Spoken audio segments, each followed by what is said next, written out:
ਵਾਹਿਗੁਰੂ।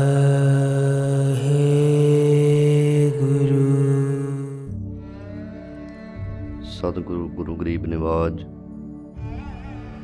ਰਾਜਾਨ ਰਾਜ ਭਾਨਾਨ ਭਾਨ, ਦੇਵਾਨ ਦੇਵ ਉਪਮਾ ਮਹਾਨ। ਚਬਰ ਛਤਰ ਤਖਤ ਦੇ ਮਾਲਕ, ਖੰਡਾਂ ਬ੍ਰਹਿਮੰਡਾਂ ਦੇ ਮਾਲਕ, ਲੋਕ ਪ੍ਰਲੋਕ ਦੇ ਰਾਖੇ, ਗੁਰਤਾ ਗੱਦੀ ਤੇ ਸਬਾਇਮਾਨ, ਜੁਗੋ ਜੁਗ ਅਟਲ।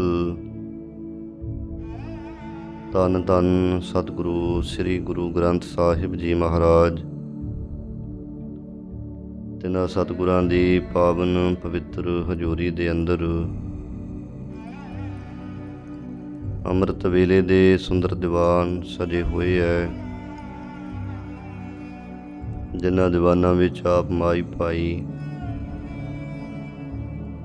ਹਾਜ਼ਰੀਆਂ ਭਰ ਕੇ ਲਾਹੇ ਪ੍ਰਾਪਤ ਕਰ ਰਹੇ ਹੋ। ਅੰਮ੍ਰਿਤ ਵੇਲੇ ਤੋਂ ਸਤਿਗੁਰਾਂ ਦੇ ਤਖਤਾਂ ਉੱਪਰ ਪ੍ਰਕਾਸ਼ ਹੋਏ ਨੇ। ਅੰਮ੍ਰਿਤ ਵੇਲੇ ਦੇ ਨਿਤਨੇਮ ਉਪਰੰਤ ਹੁਣ ਕਥਾ ਦਾ ਸਮਾਂ ਹੋਇਆ ਹੈ, ਜੋ ਨਿਤ ਆਪਾਂ ਸਤਿਗੁਰਾਂ ਦੇ ਚਰਨਾਂ ਦੇ ਵਿੱਚ ਪਹੁੰਚ ਕੇ ਜਿੱਥੇ ਗੁਰਾਂ ਦੇ ਦਰਸ਼ਨ ਪ੍ਰਾਪਤ ਕਰਦੇ ਹਾਂ, ਉੱਥੇ ਗੁਰੂ ਕੀ ਬਾਣੀ ਸਾਨੂੰ ਸਰਵਣ ਕਰਨ ਵਾਸਤੇ, ਪੜ੍ਹਨ ਵਾਸਤੇ ਪ੍ਰਾਪਤ ਹੁੰਦੀ ਹੈ,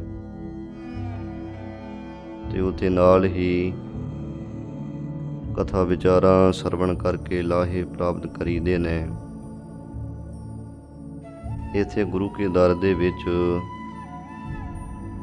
ਰਹਿਣੀ, ਬਹਿਣੀ, ਕਹਿਣੀ ਅਤੇ ਸਹਿਣੀ, ਇਹ ਚਾਰ ਚੀਜ਼ਾਂ ਵਿਸ਼ੇਸ਼ ਕਰਕੇ ਸੰਗਤ ਜੀ ਸਿੱਖੀ ਦੀਆਂ ਨੇ। ਭਾਵ ਕਿ ਗੁਰਸਿੱਖ ਦੀ ਰਹਿਣੀ ਕੈਸੀ ਹੋਵੇ, ਬਹਿਣੀ ਬੈਠਣਾ ਕਿਵੇਂ ਹੈ, ਫਿਰ ਕਹਿਣਾ ਕਿਵੇਂ ਹੈ, ਔਰ ਸਹਿਣੀ ਜੋ ਸਹਾਰਨ ਸ਼ਕਤੀ ਹੈ, ਅਜਰ ਅਵਸਥਾ ਨੂੰ ਜਰਨ ਦੀ ਤਾਕਤ ਹੈ। ਇਹ ਸਤ ਸੰਗਤ ਦੇ ਵਿੱਚੋਂ, ਗੁਰੂ ਕੇ ਦਰ ਦੇ ਵਿੱਚੋਂ ਸਾਨੂੰ ਸਹਿਜੇ ਹੀ ਦਾਤਾਂ ਪ੍ਰਾਪਤ ਹੁੰਦੀਆਂ ਨੇ। ਔਰ ਇਹ ਦਾਤਾਂ ਜਦੋਂ ਮਿਲਣ, ਉਦੋਂ ਹੀ ਸਾਡਾ ਗੁਰੂ ਕੇ ਦਰ 'ਤੇ ਆਉਣਾ, ਸਤ ਸੰਗਤ ਕਰਨ ਦਾ ਕਹਿ ਲਓ, ਸਾਨੂੰ ਫਲ ਪ੍ਰਾਪਤ ਹੋਣਾ ਸ਼ੁਰੂ ਹੋਇਆ ਹੈ। ਅਤੇ ਜੇ ਆਪਾਂ ਸੰਗਤ ਵਿੱਚ ਆ ਰਹੇ ਹਾਂ, ਇਹ ਚੀਜ਼ਾਂ ਨਹੀਂ ਆ ਰਹੀਆਂ, ਤਾਂ ਜਾਣੋ ਆਪਣੇ ਵਿੱਚ ਕੋਈ ਨਾ ਕੋਈ, ਕਿਤੇ ਨਾ ਕਿਤੇ ਕਮੀ ਹੈ, ਜੋ ਇਹ ਚੀਜ਼ਾਂ ਸਾਡੇ ਅੰਦਰ ਪ੍ਰਵੇਸ਼ ਨਹੀਂ ਹੋ ਰਹੀਆਂ। ਸਭ ਤੋਂ ਪਹਿਲਾਂ ਕਹਿਣ ਤੋਂ ਭਾਵ ਬਚਨ ਕਿੱਦਾਂ ਦੇ ਕਹਿਣੇ ਚਾਹੀਦੇ ਹਨ। ਤੇ ਗੁਰਬਾਣੀ ਪੜ੍ਹੀਏ ਤਾਂ ਗੁਰਬਾਣੀ ਦੇ ਵਿੱਚੋਂ ਸਾਨੂੰ ਅਨੰਤ ਪ੍ਰਮਾਣ ਇਸ ਸੰਦਰਭ ਵਿੱਚ ਹੀ ਮਿਲ ਜਾਂਦੇ ਹੈ। ਜਿਹੜੇ ਬੋਲ ਹਨ, ਬੜੇ ਸੋਚ ਉਹ ਸਮਝ ਕੇ ਵਿਚਾਰ ਕੇ ਕਹਿਣੇ ਚਾਹੀਦੇ ਹੈ, ਕਿਉਂਕਿ ਬੋਲਾਂ ਦੇ ਕਰਕੇ ਹੀ ਸਾਡੀ ਜਿੱਥੇ ਪਰਿਵਾਰਕ ਸਾਂਝ ਬਣਦੀ ਹੈ, ਸਮਾਜਿਕ ਸਾਂਝ ਬਣਦੀ ਹੈ, ਧਾਰਮਿਕ ਸਾਂਝ ਬਣਦੀ ਹੈ, ਅਤੇ ਬੋਲਾਂ ਕਰਕੇ ਹੀ ਗੁਰੂ ਪਰਮੇਸ਼ਰ ਦੇ ਨਾਲ ਵੀ ਸਾਂਝ ਬਣ ਜਾਂਦੀ ਹੈ। ਇਸ ਕਰਕੇ ਆਪਣੇ ਬੋਲ ਜਿਹੜੇ ਹੈ ਬੜੇ ਮਾਇਨੇ ਰੱਖਦੇ ਨੇ, ਕਿਉਂਕਿ ਜੇ ਕੋਈ ਬੰਦਾ ਆਪਣੇ ਬੋਲ ਥੋੜ੍ਹੇ ਵਿਗਾੜ ਲਵੇ, ਤਾਂ ਉਹਨਾਂ ਬਾਰੇ ਮਹਾਰਾਜ ਜੀ ਕਹਿੰਦੇ, ਜੇ ਕੋ ਆਖੈ ਬੋਲ ਵਿਗਾੜ, ਤਾਂ ਲਿਖੀਐ ਸਿਰ ਗਾ ਬਾਰਾ ਗਾ ਬਾਰ। ਜੇਕਰ ਕੋਈ ਬੋਲਾਂ ਨੂੰ ਵਿਗਾੜਨ ਵਾਲਾ ਮੂਰਖ ਬੰਦਾ ਕੋਈ ਗੱਲ ਕਵੇ, ਤਾਂ ਉਹ ਮੂਰਖਾਂ ਦਾ ਵੀ ਸ਼੍ਰੋਮਣੀ ਮੂਰਖ ਮੰਨਿਆ ਜਾਂਦਾ ਹੈ। ਮੂਰਖਾਂ ਸਿਰ ਮੂਰਖ ਹੈ, ਜੇ ਮੰਨੇ ਨਾਹੀ ਨਾਉ। ਫਿਰ ਫਿੱਕਾ ਬੋਲ ਵਿਗੁਚਣਾ, ਸੁਣ ਮੂਰਖ ਮਨ ਅਜਾਣ। ਇਹ ਅਣਜਾਣ ਮਨ ਵਾਲੇ ਸੁਣ, ਜਿਹੜਾ ਫਿੱਕਾ ਬੋਲ ਬੋਲਣਾ ਹੈ ਤੇ ਉਹਦੇ ਨਾਲ ਖਰਾਬ ਹੀ ਹੋਈਦਾ ਹੈ। ਤਾਂ ਹੀ ਤਾਂ ਮਹਾਰਾਜ ਨੇ ਆਸਾ ਦੀ ਵਾਰ ਵਿੱਚ ਵੀ ਬਚਨ ਕੀਤੇ ਹੋਏ ਹੈ ਵੀ ਜਿਹੜਾ ਕੋਈ ਬੰਦਾ ਫਿੱਕੇ ਬੋਲ ਬੋਲਦਾ ਹੈ ਤੇ ਉਹ ਫਿਰ ਕਹਿ ਲਓ ਕਿ ਪਾਣਾ ਲਹੇ ਸਜਾਏ, ਜੁੱਤੀਆਂ ਦੀ ਸਜ਼ਾ ਲੈਂਦਾ ਹੈ। ਇੱਥੇ ਵੀ ਜੇ ਪਰਿਵਾਰ ਵਿੱਚ ਕੋਈ ਮਾੜਾ ਗਲਤ ਬੋਲੇ ਤੇ ਪਰਿਵਾਰ ਵੱਲੋਂ ਵੀ ਕਹਿ ਲਓ ਕਿ ਝੜਕਾਂ ਪੈ ਜਾਂਦੀਆਂ ਨੇ। ਬਾਹਰੋਂ ਕਿਤੇ ਗਲਤ ਕਿਸੇ ਨੂੰ ਬੋਲੇ ਤਾਂ ਬਾਹਰੋਂ ਵੀ ਭਾਈ ਛਿੱਤਰ ਆਦਿਕ ਪੈ ਜਾਂਦੇ ਨੇ। ਇਸ ਕਰਕੇ ਬੋਲਣਾ ਬੜੇ ਧਿਆਨ ਨਾਲ ਪੈਂਦਾ ਹੈ। ਕਿਹੜਾ ਬੋਲ ਬੋਲੀਏ, ਮਰ ਕਹਿੰਦੇ ਐ ਸੋ ਬੋਲਿਆ ਪ੍ਰਵਾਨ ਹੈ। ਭਾਈ ਉਹੀ ਬੋਲਿਆ ਹੋਇਆ ਪ੍ਰਵਾਨਿਕ ਹੁੰਦਾ ਹੈ ਜਿਸ ਆਪਣੇ ਬੋਲ ਕਰਕੇ ਇੱਕ ਤਾਂ ਸਾਡੀ ਸਾਂਝ ਬਣ ਜਾਵੇ, ਵਾਹਿਗੁਰੂ ਪ੍ਰਮਾਤਮਾ ਦਾ ਅੰਦਰ ਪ੍ਰੇਮ ਪ੍ਰਗਟ ਹੋ ਜਾਵੇ, ਜਾਂ ਜਿਹਦੇ ਨਾਲ ਸਾਡੀ ਪੱਤ ਰਹਿ ਆਵੇ।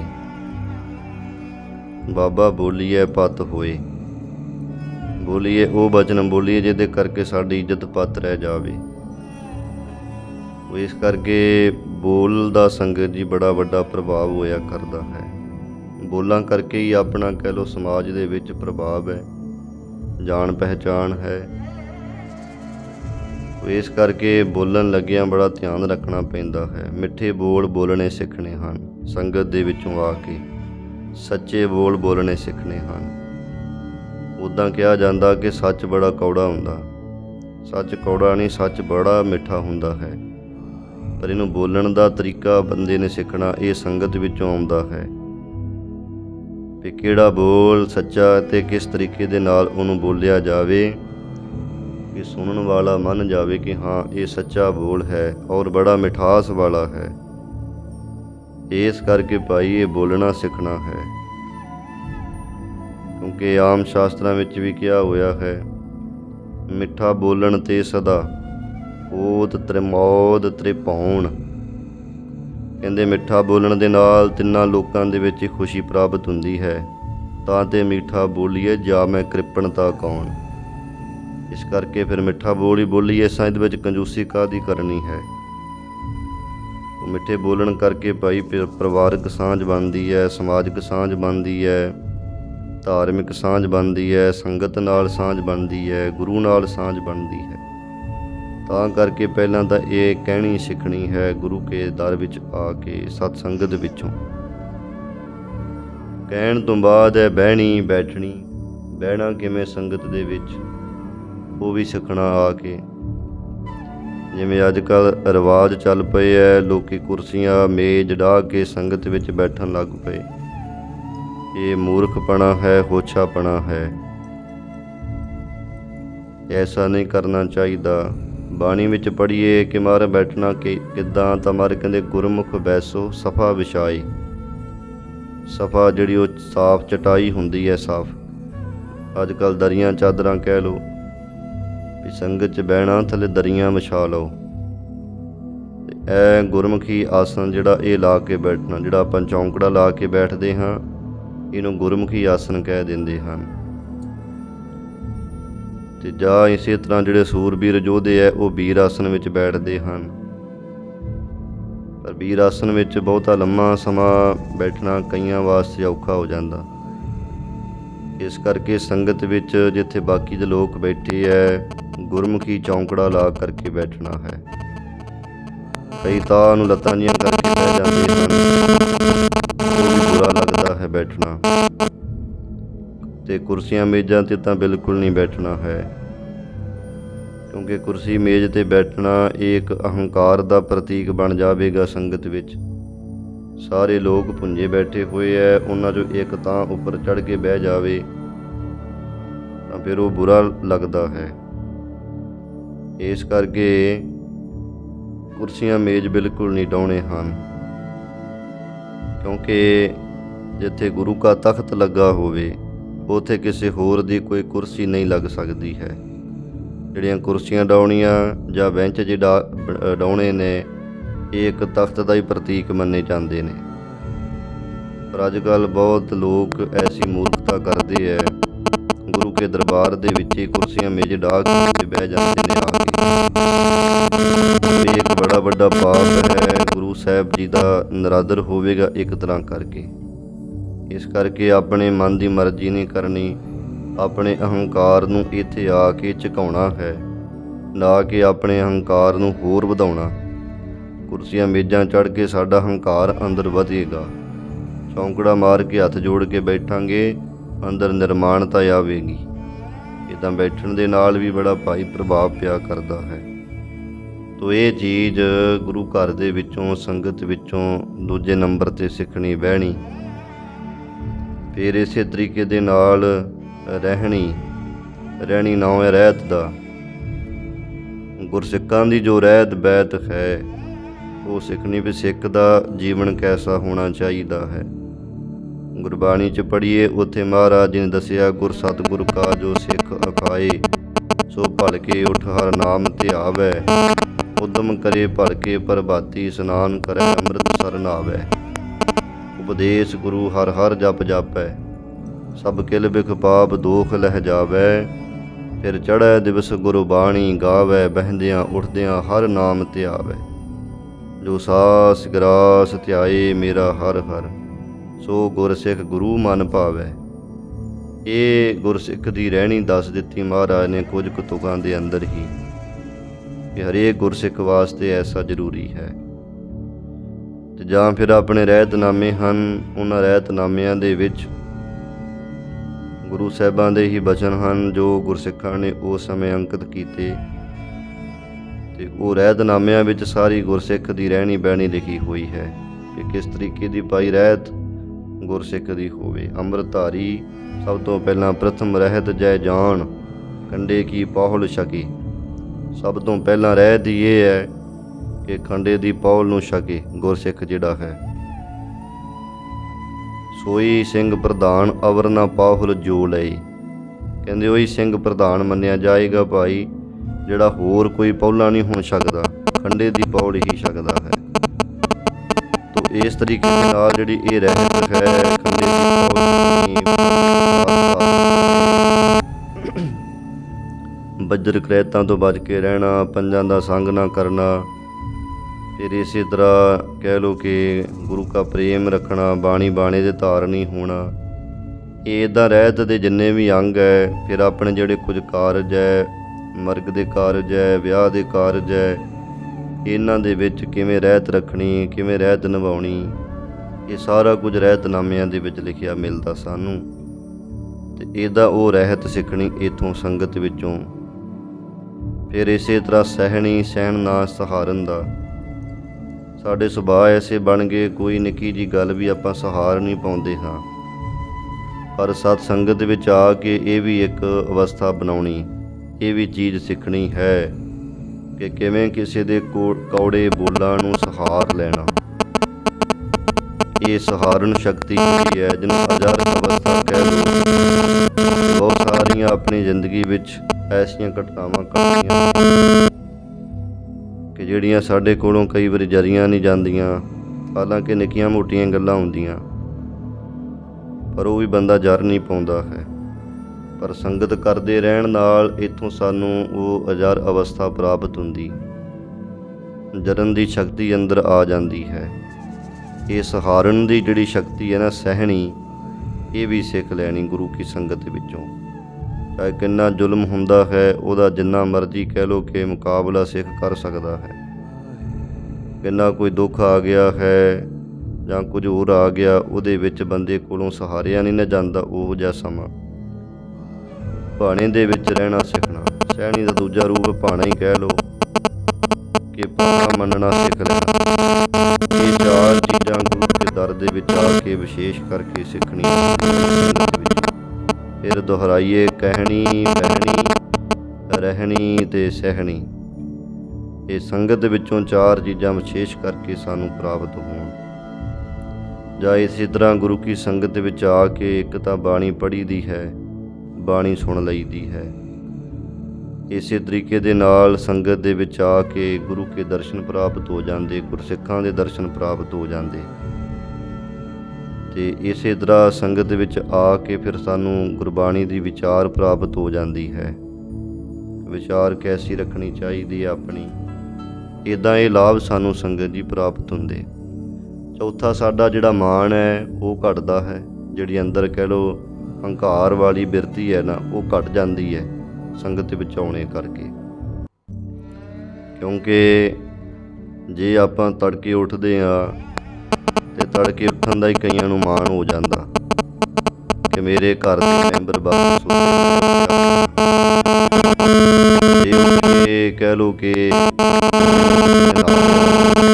ਫਿਰ ਆਪਣੇ ਆਪ 'ਚ ਹੋਰ ਮਾਣ ਕਰ ਲੈਂਦਾ ਕਿ ਲੈ ਬਾਕੀ ਤਾਂ 8 ਵਜੇ ਜਾ ਕੇ ਉੱਠਣਗੇ, ਮੈਂ ਤੜਕੇ 3 ਵਜੇ ਉੱਠ ਕੇ ਇਸ਼ਨਾਨ ਕਰ ਲਿਆ ਹੈ। ਜੇ ਉੱਠ ਕੇ ਸਵੇਰੇ 5 ਬਾਣੀਆਂ ਪੜ੍ਹ ਲਈਆਂ, ਇਹ ਬਾਣੀਆਂ ਪੜ੍ਹਨ ਦਾ ਹੀ ਬੰਦੇ ਨੂੰ ਮਾਣ ਹੋ ਜਾਂਦਾ ਕਿ ਮੈਂ 5 ਬਾਣੀਆਂ ਪੜ੍ਹ ਲਈਆਂ, ਬਾਕੀ ਟੱਬਰ ਮੇਰਾ ਸੁੱਤਾ ਹੈ। ਇੱਦਾਂ ਇਹ ਮਾਣ ਵੱਧਦਾ ਜਾਂਦਾ ਕਈ ਵਾਰੀ ਅੰਦਰ। ਫਿਰ ਜੇ ਕਹਿੰਦਾ ਚੱਲ ਹੁਣ ਗੁਰਦੁਆਰੇ ਜਾ ਆਈਏ, ਘਰੋਂ ਚੱਲਿਆ ਗੁਰਦੁਆਰੇ ਨੂੰ, ਦੇਖਿਆ ਸਾਰਾ ਪਿੰਡ ਐ ਸੁੰਨਸਾਨ ਹੋਇਆ ਪਿਆ, ਫਿਰ ਹੋਰ ਅੰਦਰ ਮਾਣ ਵੱਧਦਾ, ਲੈ ਪਿੰਡ ਸੁੱਤਾ ਪਿਆ ਤੇ ਮੈਂ ਜਾਗਦਾ ਪਿਆ ਹਾਂ, ਇਸ ਕਰਕੇ ਮੈਂ ਇਹਨਾਂ ਨਾਲੋਂ ਚੰਗਾ। ਪਰ ਹੁਣ ਜਦੋਂ ਗੁਰੂ ਦੇ ਦਰ 'ਤੇ ਆਇਆ, ਸਤ ਸੰਗਤ ਵਿੱਚ ਆਇਆ, ਇੱਥੇ ਆ ਕੇ ਫਿਰ ਉਹ ਸਾਰਾ ਮਾਣ ਲੈ ਜਾਂਦਾ। ਜਦੋਂ ਗੁਰਦੁਆਰੇ ਆ ਕੇ ਦੇਖਦਾ ਇੱਥੇ ਹੋਰ ਕਿੰਨੇ ਮਾਈ ਭਾਈ ਆਏ ਹੁੰਦੇ ਨੇ, ਉਹਨਾਂ ਵੱਲ ਦੇਖ ਕੇ ਫਿਰ ਇੱਕ ਮਾਣ ਘਟ ਜਾਂਦਾ ਹੈ। ਉਹ ਜਿਹੜਾ ਅੰਦਰ ਆਇਆ ਸੀ ਨਾ ਵੀ ਮੈਂ ਹੀ ਇਕੱਲਾ ਉੱਠਿਆ। ਤੇ ਜੇਕਰ ਕੋਈ ਕਹਿ ਲਓ 5 ਬਾਣੀਆਂ ਵਾਲਾ ਹੈ ਤਾਂ ਗੁਰੂ ਦੇ ਦਰ 'ਤੇ ਆ ਕੇ ਸਤ ਸੰਗਤ ਵਿੱਚ 5 ਬਾਣੀਆਂ ਦੇ ਨਾਲ 5 ਗ੍ਰੰਥੀ ਦਾ ਨਿਤਨੇਮੀ ਇਹ ਵੀ ਮਿਲ ਜਾਂਦਾ, ਉਹਦੇ ਦਰਸ਼ਨ ਹੋ ਜਾਂਦੇ। ਉਹ 5 ਬਾਣੀਆਂ ਵਾਲਾ ਜਿਹੜਾ ਮਾਣ ਆਇਆ ਸੀ ਉਹ ਵੀ ਘਟ ਗਿਆ। ਤੇ ਜਿਹੜਾ ਕੋਈ 5 ਬਾਣੀਆਂ ਦਾ ਤੇ 5 ਗ੍ਰੰਥੀ ਦਾ ਨਿਤਨੇਮੀ ਹੈ, ਉਹਨੂੰ ਸੁੰਦਰ ਗੁਟਕੇ ਦੇ ਨਿਤਨੇਮੀ ਮਿਲ ਜਾਂਦੇ ਕਿ ਭਾਈ ਮੇਰੇ ਤੋਂ ਵੀ ਗਾਂਹ ਹੈਗੇ ਨੇ ਸਿੱਖ ਜਿਹੜੇ ਕਿੰਨੀ ਬਾਣੀ ਪੜ੍ਹਦੇ ਪਏ ਆ। ਤੇ ਸੁੰਦਰ ਗੁਟਕੇ ਦੇ ਨਿਤਨੇਮੀ ਹੈ, ਜੇ ਉਹਦੇ ਅੰਦਰ ਮਾਣ ਆਵੇ, ਉਹਨੂੰ ਸਤ ਸੰਗਤ ਦੇ ਵਿੱਚੋਂ ਇਹੋ ਜਿਹੇ ਪ੍ਰੇਮੀ ਦਿਸ ਪੈਂਦੇ ਜਿਹੜੇ ਸੁੰਦਰ ਗੁਟਕੇ ਦੇ ਨਾਲ ਜਪਜੀ ਸਾਹਿਬ ਜੀ ਦੇ 50 51 ਜਾਂ 101 ਪਾਠ ਕਰ ਲੈਂਦੇ ਹਨ। ਫਿਰ ਇਹ ਵੀ ਮਾਣ ਉਹਦਾ ਲੈ ਜਾਂਦਾ ਹੈ। ਤੇ ਜੇ ਬੰਦੇ ਦੇ ਅੰਦਰ ਵੀ ਮਾਣ ਆ ਜਾਵੇ ਤਾਂ ਫਿਰ ਉਹਨਾਂ ਨੂੰ ਸਾਸ ਗਰਾਸ ਨਾਮ ਜਪਣ ਵਾਲੇ ਗੁਰਮੁਖ ਵੀ ਲੱਭ ਪੈਂਦੇ, ਜਿਸ ਕਰਕੇ ਫਿਰ ਉਹ ਵੀ ਮਾਣ ਲੈ ਜਾਂਦਾ। ਇੱਦਾਂ ਭਾਈ ਗੁਰਬਾਣੀ ਸੰਗਤ ਵਿੱਚ ਆ ਕੇ ਜਿਹੜਾ ਕੋਈ ਇਹੋ ਜਿਹਾ ਮਾਣ ਹੈ ਨਾ, ਉਹ ਵੀ ਲੱਥ ਜਾਂਦਾ, ਲੈ ਜਾਂਦਾ ਹੈ। ਇਹ ਸਾਨੂੰ ਵਡਿਆਈ ਪ੍ਰਾਪਤ ਹੋ ਜਾਂਦੀ ਗੁਰੂ ਕੇ ਘਰ ਦੇ ਵਿੱਚੋਂ। ਇਸ ਕਰਕੇ ਕਿਹਾ ਜਾਂਦਾ ਭਾਈ ਸਤ ਸੰਗਤ ਜਿਹੜੀ ਹੈ ਇਹ ਰੋਜ਼ ਕਰਨੀ ਚਾਹੀਦੀ ਹੈ। ਭਲਾ ਜੇਕਰ ਕੋਈ ਆਖੇ ਕਿ ਜੀ ਅਸੀਂ ਬਾਣੀ ਵੀ ਪੜ੍ਹਦੇ ਹਾਂ, ਨਿਤਨੇਮ ਵੀ ਕਰਦੇ ਹਾਂ, ਸਾਨੂੰ ਸਾਰਾ ਕੁਝ ਪਤਾ ਹੈ, ਇਸ ਕਰਕੇ ਸਾਨੂੰ ਸੰਗਤ ਦੀ ਲੋੜ ਨਹੀਂ, ਜੇਕਰ ਕੋਈ ਇੱਦਾਂ ਦੀ ਗੱਲ ਆਖੇ ਤਾਂ ਭਾਈ ਸੰਗਤ ਦੀ ਲੋੜ ਸਾਰਿਆਂ ਨੂੰ ਹੁੰਦੀ ਹੈ। ਜਿਵੇਂ ਕਹਿ ਲਓ ਕਿ ਕੋਈ ਦਰਿਆ ਦੇ ਕਿਨਾਰੇ 'ਤੇ ਰੁੱਖ ਲੱਗਾ ਹੈ, ਉਹਦੀਆਂ ਜੜ੍ਹਾਂ ਹੁਣ ਪਾਣੀ ਦੇ ਵਿੱਚ ਹੈ, ਉਹਨੂੰ ਉੱਥੇ ਪਾਣੀ ਦੀ ਹੋਰ ਚਾਹੇ ਲੋੜ ਨਹੀਂ ਹੈ, ਪਰ ਉਹਨੂੰ ਮੀਂਹ ਦੀ ਲੋੜ ਜ਼ਰੂਰ ਹੈ। ਕਿਉਂਕਿ ਪਾਣੀ ਜਿਹੜਾ ਦਰਿਆ ਦਾ, ਨਦੀ ਦਾ, ਉਹਨੇ ਤਾਂ ਉਹਦੀਆਂ ਜੜ੍ਹਾਂ ਨੂੰ ਸਿੰਚਿਆ ਹੈ। ਜੋ ਰੁੱਖ ਦੇ ਪੱਤੇ ਹੈ ਉੱਪਰ, ਜੇ ਉਹਨਾਂ ਪੱਤਿਆਂ ਦੇ ਉੱਤੇ ਕਿੰਨਾ ਘੱਟਾ ਪੈ ਗਿਆ, ਮੱਕੜੀਆਂ ਨੇ ਜਾਲੇ ਪਾ ਦਿੱਤੇ ਨੇ, ਜਾਲੇ ਕਰਕੇ ਘੱਟੇ ਕਰਕੇ ਜਿਹੜਾ ਉਸ ਰੁੱਖ ਦਾ ਆਪਣਾ ਸਰੂਪ ਸੀ ਸੋਹਣਾ ਹਰਿਆਲਾ, ਉਹ ਥੋੜ੍ਹਾ ਘਟ ਜਾਂਦਾ ਹੈ, ਮੱਧਮ ਜਿਹਾ ਪੈ ਜਾਂਦਾ ਹੈ। ਤਾਂ ਫਿਰ ਉਹ ਜਿਹੜੇ ਉੱਪਰ ਦੀ ਹਰਿਆਵਲਤਾ ਹੈ ਉਹਨੂੰ ਬਰਕਰਾਰ ਰੱਖਣ ਦੇ ਲਈ, ਉਹ ਜਾਲੇ ਘੱਟਾ ਮਿੱਟੀ ਲਾਉਣ ਦੇ ਲਈ ਮੀਂਹ ਦੀ ਲੋੜ ਹੈ। ਤਾਂ ਫਿਰ ਮੀਂਹ ਪੈਂਦਾ ਹੈ ਤਾਂ ਮੀਂਹ ਪੈਣ ਦੇ ਨਾਲ ਉਸ ਬੂਟੇ ਦੇ ਸਾਰੇ ਜਾਲੇ ਉੱਤੋਂ ਚੜ ਜਾਂਦੇ, ਘੱਟਾ ਮਿੱਟੀ ਚੜ ਜਾਂਦਾ, ਉਹ ਐ ਨਵਾਂ ਨਰੂਆ ਰੁੱਖ ਪੈਂਦਾ ਹੈ। ਬਿਲਕੁਲ ਇਸੇ ਤਰ੍ਹਾਂ ਸੰਗਤ ਜੀ, ਜਿਹੜਾ ਮਨੁੱਖ ਬਾਣੀ ਪੜ੍ਹਦਾ ਹੈ, ਅੰਮ੍ਰਿਤ ਵੇਲਾ ਸਾਂਭਦਾ ਹੈ, ਚੰਗੀ ਬਾਤ ਹੈ ਵੀ ਚਾਹੇ ਉਹਨੂੰ ਹੋਰ ਉਪਦੇਸ਼ ਦੀ ਲੋੜ ਨਹੀਂ ਹੈ, ਜੋ ਉਪਦੇਸ਼ ਦੇਣਾ ਸੀ ਉਹਨੂੰ ਮਿਲ ਚੁੱਕਾ ਹੈ, ਪਰ ਸੰਗਤ ਦੀ ਉਹਨੂੰ ਵੀ ਲੋੜ ਹੈ। ਕਿਉਂਕਿ ਕਈ ਦਫਾ ਕੀ ਹੁੰਦਾ ਕਿ ਹਉਮੈ ਦੇ ਉੱਤੇ ਸੰਗਤ ਜੀ ਹਉਮੈ ਦਾ ਘੱਟਾ ਪੈਣਾ ਸ਼ੁਰੂ ਹੋ ਜਾਂਦਾ ਹੈ।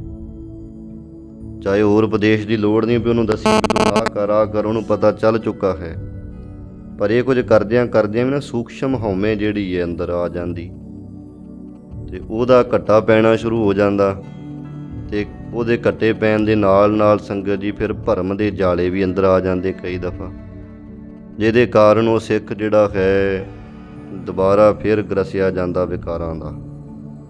ਤਾਂ ਕਰਕੇ ਸੰਗਤ ਦੀ ਲੋੜ ਹੈ ਕਿ ਉਹ ਸੰਗਤ ਦੇ ਵਿੱਚ ਆਵਾਂਗੇ, ਇੱਥੇ ਸੂਖਸ਼ਮ ਤੋਂ ਸੂਖਸ਼ਮ ਹਉਮੈ ਵੀ ਲੈ ਜਾਂਦੀ,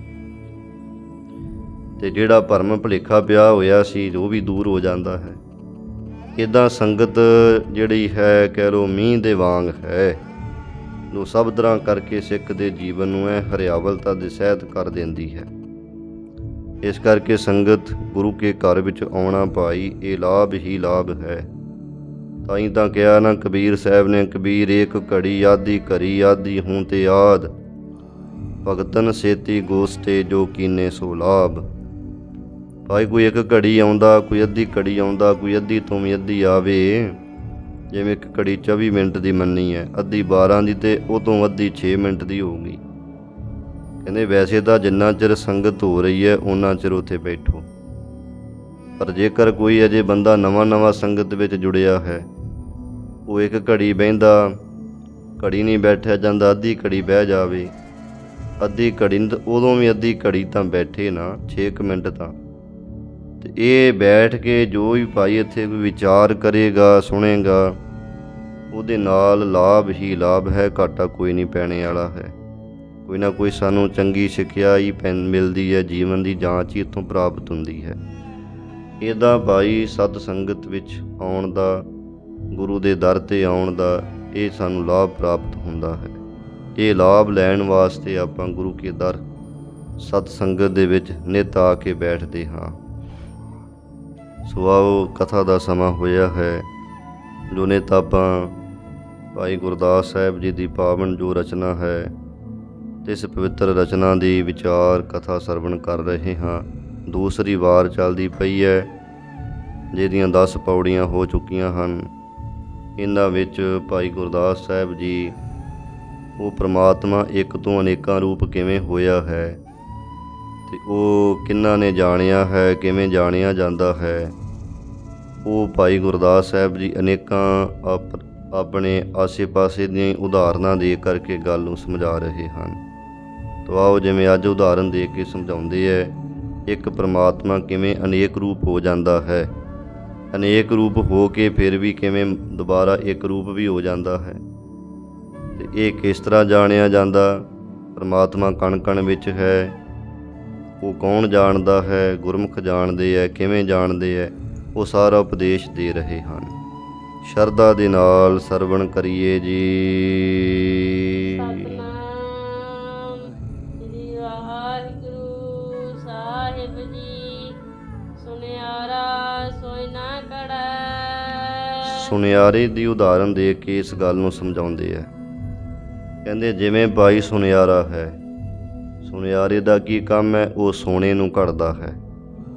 ਸੋਨੇ ਦੀ ਡਲੀ ਲੈ ਕਰਕੇ ਕੁਠਾਲੀ ਵਿੱਚ ਪਾ ਕੇ ਉਹਨੂੰ ਢਾਲਦਾ ਹੈ। ਅਨੇਕਾਂ ਤਰ੍ਹਾਂ ਦੇ ਉਹਦੇ ਕੋਲੇ ਸਾਂਚੇ ਹੁੰਦੇ ਹੈ, ਉਹਨਾਂ ਸਾਂਚਿਆਂ ਦੇ ਵਿੱਚ ਸੋਨੇ ਨੂੰ ਪਾ ਕੇ ਤੇ ਉਹਦੇ ਤਰ੍ਹਾਂ ਤਰ੍ਹਾਂ ਦੇ ਜਿਵੇਂ ਗਹਿਣੇ ਘੜਦਾ ਹੈ। ਫਿਰ ਅਨੇਕਾਂ ਤਰ੍ਹਾਂ ਦੇ ਗਹਿਣੇ ਸਵਾਰ ਦਿੰਦਾ ਹੈ। ਇੱਕ ਸੋਨਾ ਹੈ ਤੇ ਸੋਨੇ ਤੋਂ ਦੇਖ ਲਓ ਕਿੰਨੇ ਤਰ੍ਹਾਂ ਦੇ ਗਹਿਣੇ ਬਣਾ ਦਿੰਦਾ ਹੈ, ਤੇ ਕਿਹੜੇ ਕਿਹੜੇ ਗਹਿਣੇ ਬਣਦੇ ਅੱਗੇ ਦੱਸਦੇ ਨੇ। ਕਹਿੰਦੇ ਪਿੱਪਲ ਵੱਤਰੇ, ਜਿਵੇਂ ਦਾ ਪਿੱਪਲ ਦਾ ਪੱਤਾ ਹੁੰਦਾ ਹੈ ਉਸ ਤਰੀਕੇ ਦਾ ਜਿਹੜਾ ਕੰਨਾਂ ਤੇ ਫਿਰ ਵਾਲੀਆਂ, ਜਿਹੜੀਆਂ ਅਨੇਕਾਂ ਤਰ੍ਹਾਂ ਦੀਆਂ ਸੰਗਤ ਜੀ ਵਾਲੀਆਂ ਆਦਿਕ ਨੇ, ਜੋ ਕਈ ਮਾਈਆਂ ਕੰਨਾਂ ਵਿੱਚ ਪਾਉਂਦੀਆਂ ਹਨ। ਤਨੌੜੇ ਕਹਿ ਦਿੰਦੇ ਆ, ਜਿਹੜੀਆਂ ਮੁਰਗੀਆਂ ਜੀਆਂ ਪਾਈਆਂ ਜਾਂਦੀਆਂ ਨੇ। ਵਾਲੀ ਥੋੜ੍ਹੀ ਖੁੱਲ੍ਹੀ ਹੁੰਦੀ ਹੈ, ਜਿਹੜੀ ਮੁਰਗੀ ਹੁੰਦੀ ਹੈ ਕੰਨ ਦੇ ਨਾਲ ਹੀ ਸੰਗਤ ਜੀ ਮਿਲ ਜਾਂਦੀ ਹੈ, ਜਿਵੇਂ ਅੱਜ ਕੱਲ੍ਹ ਕਈ ਲੜਕੇ ਵੀ ਪਾਉਣ ਲੱਗ ਪਏ ਹਨ। ਤੋ ਇੱਦਾਂ ਇਹ ਹੋ ਗਈ ਤਨੌੜੇ, ਅਤੇ ਇਸੇ ਤਰ੍ਹਾਂ ਤਾਰਿਆਂ ਦੀ ਸ਼ਕਲ ਦੇ ਕਹਿ ਲਓ ਗਹਿਣੇ ਜੇ ਕੰਨਾਂ ਦੇ ਵਿੱਚ ਪਾ ਲੈਣੇ। ਹੈ ਸੋਨਾ ਸੀ, ਤੇ ਸੋਨੇ ਤੋਂ ਦੇਖ ਲਓ ਕਿੰਨੇ ਰੰਗਾਂ ਦੇ ਗਹਿਣੇ ਬਣ ਗਏ। ਫਿਰ ਇਸੇ ਤਰ੍ਹਾਂ ਸੰਗਤ ਜੀ ਵੇਸਰ, ਇਹ ਵੀ ਇੱਕ ਤਰ੍ਹਾਂ ਦਾ ਸੁਰਾਹੀ ਦੀ ਸ਼ਕਲ ਦਾ ਲੰਮਾ ਜਿਹਾ ਗਹਿਣਾ ਹੈ। ਨੱਥ ਜੋ ਨੱਕ ਦੇ ਵਿੱਚ ਪਾਈ ਜਾਂਦੀ ਨਥਲੀ, ਇਹ ਵਖਾਣੀਏ ਕਥਨ ਕਰੀਦੇ ਐ। ਕੰਠ ਮਾਲਾ ਧਾਰੇ ਤੇ ਫਿਰ ਕੰਠ ਮਾਲਾ ਜੋ ਗਲੇ ਦੇ ਵਿੱਚ ਪਾਉਣ ਵਾਲੀ ਮਾਲਾ ਹੈ, ਚੈਨੀ ਆਦਿਕ, ਇਹ ਵੀ ਭਾਈ ਸੁਨਿਆਰੇ ਦੇਖ ਲਓ ਸੋਨੇ ਤੋਂ ਬਣਾ ਦਿੰਦੇ ਨੇ। ਟਿਕਟ ਮਣੀਆਂ ਮੋਤ ਸਰ ਫਿਰ ਦੇਖ ਲਓ ਮੱਥੇ ਦਾ ਟਿੱਕਾ ਜਿਹੜਾ ਹੁੰਦਾ ਹੈ, ਤੇ ਮਣੀਆਂ ਹੋ ਗਈਆਂ, ਤੇ ਮੋਤ ਸਰ, ਮੋਤੀ ਸਰ ਦਾ ਭਾਵ ਵਿੱਚ ਮੋਤੀਆਂ ਵਰਗੇ ਗਹਿਣੇ, ਜਾਂ ਸੋਨੇ ਦੇ ਨਾਲ ਕਹਿ ਲਓ ਕਿ ਜਿਹੜੀ ਮਣੀਆਂ ਜੀਆਂ ਬਣਾਉਣੀਆਂ ਨੇ ਨਾਲ, ਆਹ ਚੈਨੀ ਬਣਾਈ ਹੈ ਜਾਂ ਟਿੱਕਾ ਬਣਾਇਆ ਹੈ, ਉਹਦੇ ਵਿੱਚ ਮਣੀਆਂ ਤੇ ਮੋਤੀ ਆਦਿਕ ਲਟਕਾ ਦਿੱਤੇ। ਗਜਰੇ ਪਾਸਾਰੇ ਫਿਰ ਇਸੇ ਤਰ੍ਹਾਂ ਸੰਗਤ ਜੀ ਗਜਰਾ ਆਦਿਕ ਇਹ ਗਹਿਣਾ ਬਣਾ ਦਿੱਤਾ, ਤੇ ਇਹਨੇ ਗਹਿਣਿਆਂ ਦਾ ਪਸਾਰਾ ਕਰ ਦਿੱਤਾ। ਦੁਰਾ ਬਹੁਤਾ ਗੋਲ ਛਾਪ ਫਿਰ ਕਹਿੰਦੇ ਇਸੇ ਤਰ੍ਹਾਂ ਦੁਰਾ ਮੋਤੀ ਵਰਗਾ ਕਹਿੰਦੇ ਸੋਨੇ ਦਾ ਗਹਿਣਾ ਜਾਂ ਬਣਾ ਦਿੱਤਾ, ਕੰਨਾਂ ਦੇ ਵਿੱਚ ਜਾਂ ਝਾਂਜਰਾਂ ਆਦਿਕਾਂ ਦੇ ਨਾਲ ਉਹ ਮੋਤੀਆਂ ਵਾਂਗੂ ਲਟਕਾਏ ਹੁੰਦੇ ਨੇ, ਹੁੰਦੇ ਸੋਨੇ ਦੇ ਹੀ ਹੈ। ਕਹਿੰਦੇ ਉਹ ਬਣਾ ਦਿੱਤਾ, ਤੇ ਬੋਹਟਾ ਕਹਿ ਦਿੰਦੇ ਜਿਹੜਾ ਇਹ ਆਪਣੇ ਡੌਲੇ ਦੇ ਉੱਤੇ ਪਾਇਆ ਜਾਂਦਾ ਹੈ, ਬਾਹਾਂ ਦੇ ਨਾਲ। ਪੁਰਾਣੇ ਸਮੇਂ ਰਾਜੇ ਰਾਣੀਆਂ ਸੂਰਮੇ ਜਿਹੜੇ ਹੁੰਦੇ ਸੀ, ਉਹ ਆਪਣੇ ਕਹਿ ਲਓ ਡੌਲਿਆਂ ਦੇ ਉੱਤੇ ਕੁਝ ਗਹਿਣਾ ਜਿਹਾ ਪਾ ਕੇ ਰੱਖਦੇ ਸੀ, ਉਹਨੂੰ ਬੋਹਟਾ ਕਹਿ ਦਿੰਦੇ। ਕਹਿੰਦੇ ਇਹ ਵੀ ਸੋਨੇ ਦਾ ਬਣ ਗਿਆ, ਗੋਲ ਛੱਲਾ ਹੋ ਗਿਆ, ਛਾਪਾਂ ਆਦਿਕ ਹੋ ਗਈਆਂ। ਕਰ ਬਹੁ ਪ੍ਰਕਾਰੇ ਦੇਖ ਲਓ ਕਹਿੰਦੇ ਵੀ ਇੱਕ ਹੀ ਸੋਨਾ ਸੀ, ਤੇ ਸੁਨਿਆਰੇ ਨੇ ਘੜਿਆ ਤੇ ਅਨੇਕਾਂ ਤਰ੍ਹਾਂ ਦੇ ਅੱਗੇ ਗਹਿਣੇ ਬਣਾ ਦਿੱਤੇ ਐ, ਬਹੁਤ ਤਰ੍ਹਾਂ ਦੇ ਗਹਿਣੇ ਹੋ ਗਏ। ਆਪੇ ਆਪ ਵਰਤਦਾ ਪਰ ਦੇਖੋ ਇਹ ਸਾਰੇ ਗਹਿਣਿਆਂ ਦੇ ਵਿੱਚ ਹੈ ਕੀ? ਆਪਾਂ ਨੂੰ ਲੱਗੇਗਾ ਜੀ ਆਹ ਝਾਂਜਰ ਹੈ, ਆਹ ਵਾਲੀ ਹੈ, ਆਹ ਛਾਪ ਹੈ, ਆਹ ਛੱਲਾ ਹੈ, ਆਹ ਟਿੱਕਾ ਹੈ, ਆਹ ਕੈਂਠਾ ਹੈ, ਆਹ ਫਲਾਣਾ ਹੈ ਗਹਿਣਾ। ਪਰ ਜਦੋਂ ਆਪਾਂ ਸੁਨਿਆਰੇ ਦੇ ਕੋਲੇ ਲੈ ਕੇ ਜਾਵਾਂਗੇ ਤੇ ਉਹਨੇ ਕੋਈ ਗਹਿਣਾ ਨਹੀਂ ਵੇਖਣਾ, ਉਹਨੇ ਕੇਵਲ ਤੇ ਕੇਵਲ ਉਹਦੇ ਵਿੱਚ ਸੋਨਾ ਵੇਖਣਾ ਵੀ ਸੋਨਾ ਕਿੰਨਾ ਹੈ।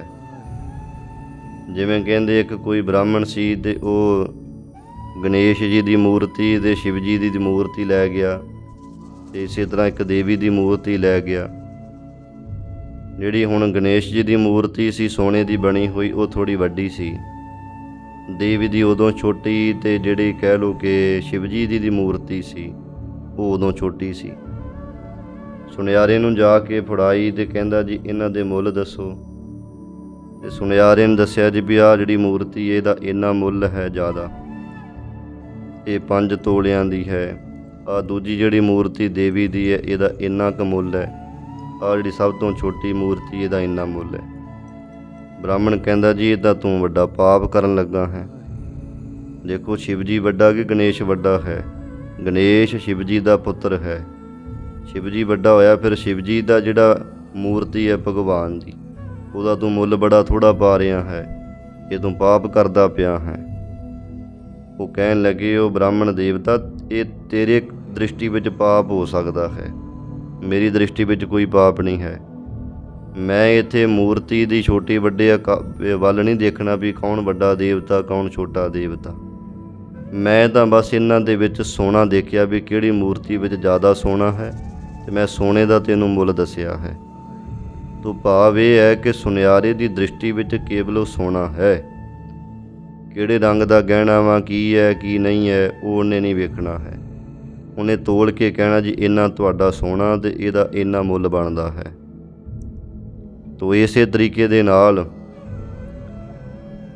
ਜਿਵੇਂ ਸੋਨਾ ਗਹਿਣੇ ਬਣ ਕੇ ਮੁੜ ਕੇ ਫਿਰ ਸੋਨਾ ਹੈ, ਤਿਵੇਂ ਭਾਈ ਆ ਸੰਸਾਰ ਉਸੇ ਪਰਮਾਤਮਾ ਦਾ ਬਣਾਇਆ ਹੋਇਆ ਹੈ। ਇਹ ਸੰਸਾਰ ਨੂੰ ਬਣਾ ਕਰਕੇ ਇਹ ਨਹੀਂ ਕਿ ਪਰਮਾਤਮਾ ਵੀ ਬਦਲ ਗਿਆ, ਉਹ ਪਰਮਾਤਮਾ ਫਿਰ ਪਰਮਾਤਮਾ ਦਾ ਪਰਮਾਤਮਾ ਹੀ ਹੈ। ਤੇ ਬ੍ਰਹਮ ਗਿਆਨੀਆਂ ਦੀਆਂ ਦ੍ਰਿਸ਼ਟੀ ਵਿੱਚ ਇਹ ਸੰਸਾਰ ਜਿਹੜਾ ਹੈ, ਇਹ ਸੰਸਾਰ ਨਹੀਂ ਦਿਸਦਾ ਉਹਨਾਂ ਨੂੰ। ਇਹੋ ਵਿਸ ਸੰਸਾਰ ਤੁਮ ਦੇਖਦੇ ਹੋ ਹਰ ਕਾ ਰੂਪ ਹੈ, ਹਰ ਰੂਪ ਨਦਰੀ ਆਇਆ। ਉਹਨਾਂ ਨੂੰ ਇਹ ਰੱਬ ਹੀ ਦਿਖਦਾ। ਜਿਵੇਂ ਸੁਨਿਆਰੇ ਨੂੰ ਗਹਿਣੇ ਦੇ ਵਿੱਚ ਸੋਨਾ ਹੀ ਦਿਸਦਾ ਹੈ, ਇਸੇ ਤਰ੍ਹਾਂ ਬ੍ਰਹਮ ਗਿਆਨੀਆਂ ਨੂੰ ਆਹ ਸੰਸਾਰ ਦੇ ਵਿੱਚ ਕੇਵਲ ਪਰਮਾਤਮਾ ਹੀ ਦਿਸਦਾ ਹੈ। ਉਹ ਹਰੇਕ ਚੀਜ਼ ਨੂੰ ਪਰਮਾਤਮਾ ਸਰੂਪ ਕਰਕੇ ਹੀ ਦ੍ਰਿਸ਼ਟੀ ਵਿੱਚ ਲੈ ਕੇ ਆਉਂਦੇ ਨੇ। ਤੇ ਇਹ ਹੈ ਸੰਸਾਰ ਵਾਸਤਵ ਵਿੱਚ ਭਾਈ ਪਰਮਾਤਮਾ ਦਾ ਹੀ ਸਰੂਪ ਬਣ ਜਾਂਦਾ। ਪੰਚਮ ਗੁਰਦੇਵ ਸ਼ਹੀਦਾਂ ਦੇ ਸਰਤਾਜ ਮਹਾਰਾਜ ਜੀ ਸਮਝਾਉਂਦੇ ਹੈ। ਸਤਿਗੁਰੂ ਜੀ ਕਹਿੰਦੇ ਬਾਜੀਗਰ ਜੈਸੇ ਬਾਜੀ ਪਾਈ, ਨਾਨਾ ਰੂਪ ਭੇਖ ਦਿਖਲਾਈ। ਸਾਂਗ ਉਤਾਰ ਥੰਮਿਓ ਪਾਸਾਰਾ, ਤਬ ਏਕੋ ਏਕ ਓੰਕਾਰ। ਕਹਿੰਦੇ ਜਿਵੇਂ ਇੱਕ ਬਾਜੀਗਰ ਨੇ ਤਮਾਸ਼ਾ ਲਾਇਆ, ਖੇਡ ਪਾਈ, ਤੇ ਦੇਖ ਲਓ ਆਪਣੇ ਝੋਲੇ ਵਿੱਚੋਂ ਕਿੰਨੀਆਂ ਚੀਜ਼ਾਂ ਕੱਢ ਕੇ ਦਿਖਾ ਦਿੱਤੀਆਂ, ਢੇਰ ਲਾ ਦਿੰਦਾ ਹੈ। ਪਰ ਜਦੋਂ ਉਹਨੇ ਜਾਣਾ ਹੋਵੇ, ਆਪਣੀ ਖੇਡ ਸਮਾਪਤ ਕਰਨੀ ਹੈ, ਸਾਰਾ ਕੁਝ ਆਪਣੇ ਝੋਲੇ 'ਚ ਪਾ ਕੇ ਤੇ ਉਹ ਝੋਲਾ ਮੋਢੇ 'ਤੇ ਟੰਗ ਕੇ ਚਲਿਆ ਜਾਂਦਾ, ਕੁਝ ਵੀ ਨਹੀਂ ਹੁੰਦਾ। ਕਹਿੰਦੇ ਇਸੇ ਤਰ੍ਹਾਂ ਜੋ ਕੁਝ ਦੇਖਦੇ ਹਾਂ, ਇਹ ਪ੍ਰਮਾਤਮਾ ਨੇ ਆਪਣੇ ਆਪ ਤੋਂ ਬਹੁਤ ਰੂਪ ਹੋਣਾ ਕੀਤਾ ਹੈ। ਪਰ ਜਦੋਂ ਇਹ ਤਮਾਸ਼ੇ ਦੀ ਉਹਨੇ ਸਮਾਪਤੀ ਕਰਨੀ ਹੈ, ਉਦੋਂ ਫਿਰ ਉਹ ਇੱਕੋ ਇੱਕ ਹੀ ਰਹਿ ਜਾਂਦਾ ਹੈ, ਕੇਵਲ ਤੇ ਕੇਵਲ। ਇੱਦਾਂ ਭਾਈ ਇਹ ਪਸਾਰਾ ਜਿਹੜਾ ਸਾਰੇ ਸੰਸਾਰ ਦਾ ਹੈ, ਇਹ ਤਾਂ ਇੱਕ ਪ੍ਰਮਾਤਮਾ ਸਰੂਪ ਹੈ। ਪਰ ਉਹ ਬ੍ਰਹਮ ਗਿਆਨੀ ਜਿਹੜੇ ਗੁਰਮੁਖ ਪਿਆਰੇ ਹੈ, ਉਹਨਾਂ ਨੂੰ ਐਸਾ ਦ੍ਰਿਸ਼ਟੀ ਵਿੱਚ ਆਇਆ ਹੈ। ਉੱਦਾਂ ਪ੍ਰਮਾਤਮਾ ਹੀ ਆਪਣਾ ਆਪ ਰੂਪ ਹੋ ਕਰਕੇ ਸਾਰਿਆਂ ਵਿੱਚ ਵਰਤ ਰਿਹਾ ਹੈ। ਆ ਹਵਾ ਵਿੱਚ ਪ੍ਰਮਾਤਮਾ ਕਹਿ ਲਓ ਕਿ ਸਾਡੀ ਜਿੰਦ ਰੂਪ ਹੋ ਕੇ, ਸਵਾਸ ਰੂਪ ਹੋ ਕੇ ਵਰਤ ਰਿਹਾ ਹੈ। ਆਕਾਸ਼ ਵਿੱਚ ਪ੍ਰਮਾਤਮਾ ਵੇਲ ਰੂਪ ਹੋ ਕੇ, ਸੁਨ ਰੂਪ ਹੋ ਕੇ ਵਰਤ ਰਿਹਾ ਹੈ। ਧਰਤੀ ਦੇ ਵਿੱਚ ਜੋ ਪ੍ਰਮਾਤਮਾ ਹੈ, ਉਹ ਸੰਗਤ ਜੀ ਕਹਿ ਲਓ ਕਿ ਅਨੇਕਾਂ ਰੂਪ ਹੋ ਕੇ ਵਰਤ ਰਿਹਾ, ਜਾਂ ਧਰਤੀ ਦੇ ਵਿੱਚ ਜੜਤਾ ਰੂਪ ਹੋ ਕੇ ਵਰਤ ਰਿਹਾ ਹੈ, ਪਾਣੀ ਦੇ ਵਿੱਚ ਦ੍ਰਵਤਾ ਰੂਪ ਹੋ ਕੇ ਵਰਤ ਰਿਹਾ ਹੈ, ਅੱਗ ਦੇ ਵਿੱਚ ਪ੍ਰਕਾਸ਼ਤਾ ਰੂਪ ਹੋ ਕੇ ਤੇ ਸੜਨ ਰੂਪ ਹੋ ਕੇ ਵਰਤ ਰਿਹਾ ਹੈ। ਤੋ ਅਨੇਕਾਂ ਚੀਜ਼ਾਂ ਦੇ ਵਿੱਚ ਪ੍ਰਮਾਤਮਾ ਅਨੇਕਾਂ ਰੂਪ ਹੋ ਕੇ ਵਰਤ ਰਿਹਾ ਹੈ। ਇਹ ਗੱਲ ਇੱਥੇ ਭਾਈ ਗੁਰਦਾਸ ਜੀ ਸਮਝਾ ਰਹੇ ਹਨ। ਗੁਰਮੁਖ ਵਿਚਾਰੇ, ਪਰ ਇਹ ਗੱਲ ਗੁਰਮੁਖ ਹੀ ਵਿਚਾਰਦੇ ਆ। ਗੁਰਮੁਖਾਂ ਤੋਂ ਬਿਨਾਂ ਭਾਈ ਹੋਰ ਜਿਹੜੇ ਹੈ, ਉਹਨਾਂ ਦੀ ਇਹ ਵਿਚਾਰ ਵਿੱਚ ਗੱਲ ਨਹੀਂ ਆਉਂਦੀ ਹੈ। ਭਾਈ ਗੱਲ ਦਾ ਝਗੜਾ ਪੈ ਜਾਂਦਾ। ਉਹ ਕਹਿੰਦੇ ਜੀ ਇੱਦਾਂ ਹੈ ਨਹੀਂ, ਗੁਰਮੁਖ ਕਹਿੰਦੇ ਇੱਦਾਂ ਹੈਗਾ। ਉਹ ਕਹਿੰਦੇ ਜੇ ਹੈਗਾ ਦਿਖਾਓ, ਤਾਂ ਫਿਰ ਗੁਰਮੁਖ ਕਹਿੰਦੇ ਭਾਈ ਉਹਦੇ ਵਾਸਤੇ ਆਹ ਕੁਝ ਕਰਨਾ ਪਏਗਾ, ਫਿਰ ਦਿਸੇਗਾ। ਪਰ ਉਹ ਜਿਹੜੇ ਮੂਰਖ ਲੋਕ ਹੁੰਦੇ, ਫਿਰ ਉਹ ਸਮਝਦੇ ਨਹੀਂ ਹਨ ਇਹਨਾਂ ਗੱਲਾਂ ਨੂੰ। ਉਹ ਕਹਿੰਦੇ ਜੋ ਕੁਝ ਆ ਦ੍ਰਿਸ਼ਟੀ ਵਿੱਚ ਹੈ, ਬਸ ਇਹੀ ਕੁਝ ਹੈ, ਇਹਦੋਂ ਪਰੇ ਹੋਰ ਕੁਝ ਵੀ ਨਹੀਂ। ਪਰ ਬਹੁਤ ਸਾਰੀਆਂ ਚੀਜ਼ਾਂ ਨੇ ਇੱਥੇ ਜਿਹੜੀਆਂ ਸਾਡੀ ਦ੍ਰਿਸ਼ਟੀ ਵਿੱਚ ਨਹੀਂ ਹਨ, ਪਰ ਹਨ। ਸਭ ਤੋਂ ਵੱਡਾ ਤਾਂ ਆਹ ਹਵਾ ਹੀ ਹੈ। ਵੇਖ ਲਓ ਹਵਾ ਕਿਹੜੀ ਸਾਨੂੰ ਦਿਸਦੀ ਹੈ, ਕਿੱਦਾਂ ਦੀ ਹੈ। ਕਦੇ ਕਿਸੇ ਨੇ ਵੇਖੀ ਹੋਵੇ ਹਵਾ, ਜਾਂ ਹਵਾ ਮੁੱਠੀ ਵਿੱਚ ਫੜ ਕੇ ਦਿਖਾਵੇ? ਨਾ ਇਹ ਫੜੀ ਜਾ ਸਕਦੀ ਹੈ, ਨਾ ਇਹ ਦੇਖੀ ਜਾ ਸਕਦੀ ਹੈ। ਪਰ ਹੁਣ ਕੋਈ ਇਹ ਥੋੜ੍ਹੀ ਕਹਿ ਸਕਦਾ ਕਿ ਹਵਾ ਹੈ ਹੀ ਨਹੀਂ। ਜੇ ਹਵਾ ਹੈ ਹੀ ਨਹੀਂ ਤਾਂ ਸਾਰੇ ਆਪਣੇ ਕਾਰਜ ਹੀ ਰੁਕ ਜਾਣੇ ਹਨ।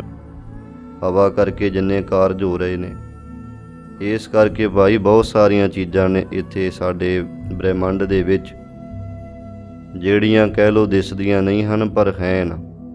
ਆ ਜਿਵੇਂ ਆਪਣੇ ਖੂਨ ਹੈ, ਖੂਨ ਦੇ ਵਿੱਚ ਨਿੱਕੇ ਨਿੱਕੇ ਸੈੱਲ ਨਹੀਂ ਕਹਿੰਦੇ ਕਿ ਤੁਹਾਡੇ ਇੰਨੇ ਲੱਖ ਸੈੱਲ ਹੈ, ਇੰਨੇ ਲੱਖ ਸੈੱਲ ਹੈ। ਉਹ ਦਿਸਦੇ ਕਿਤੇ? ਤੇ ਜੇ ਹੁਣ ਕਹੀਏ ਲਿਆ ਦਿਖਾਓ ਇਹਦੇ ਵਿੱਚ ਕਿੱਥੇ ਖੂਨ ਵਿੱਚ, ਪਰ ਇਹ ਸਿੱਧੇ ਨਹੀਂ ਦਿਸਣਗੇ। ਉਹ ਫਿਰ ਜਿਵੇਂ ਉਹ ਦੂਰਬੀਨਾਂ ਦੇ ਨਾਲ ਟੈਸਟ ਜਿਹਾ ਕਰਦੇ ਹੈ, ਉਹਦੇ ਵਿੱਚ ਜਾ ਕੇ ਪਤਾ ਚੱਲਦਾ ਹੈ। ਇੱਦਾਂ ਭਾਈ ਅਨੇਕਾਂ ਚੀਜ਼ਾਂ ਨੇ ਜਿਹੜੀਆਂ ਸਾਨੂੰ ਸਿੱਧੀਆਂ ਨਹੀਂ ਦਿਸਣਗੀਆਂ, ਪਰ ਹੁੰਦੀਆਂ ਨੇ। ਜਿਵੇਂ ਗੁਰਮੁਖ ਜਾਣੇ ਵਿਚਾਰ ਕਰਦੇ ਹੈ, ਪ੍ਰਮਾਤਮਾ ਕਣ ਕਣ ਵਿੱਚ ਹੈ, ਪਰ ਸਿੱਧਿਆ ਨਹੀਂ ਦਿਸਦਾ ਹੈ।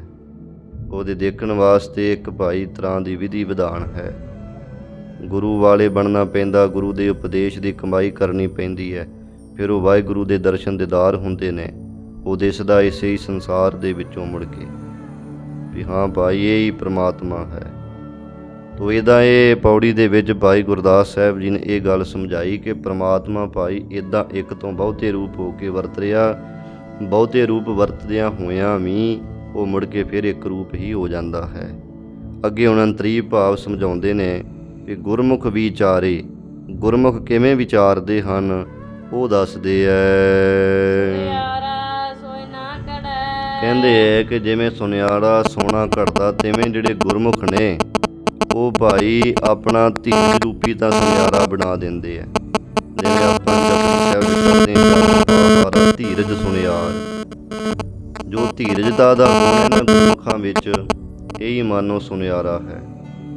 ਤੇ ਸੁਨਿਆਰਾ ਜਿਵੇਂ ਸੋਨੇ ਦੇ ਗਹਿਣੇ ਘੜਦਾ, ਤਿਵੇਂ ਹੀ ਜਿਹੜਾ ਧੀਰਜਤਾ ਦਾ ਗੁਣ ਹੈ ਗੁਰਮੁਖਾਂ ਦੇ ਅੰਦਰ, ਇਹ ਇਹਨਾਂ ਦੇ ਸੋਨੇ ਤੋਂ ਭਾਵ ਜਿਹੜਾ ਚਿੱਤ ਹੈ ਨਾ ਸੋਨੇ ਵਰਗਾ ਸ਼ੁੱਧ, ਉਹਨੂੰ ਘੜਨਾ ਕਰਦਾ ਹੈ। ਗਹਿਣੇ ਸਵਾਰੇ ਤੇ ਫਿਰ ਭਾਈ ਅਨੇਕਾਂ ਸ਼ੁਭ ਗੁਣਾਂ ਦੇ ਗਹਿਣੇ ਸਵਾਰ ਦਿੰਦਾ ਹੈ।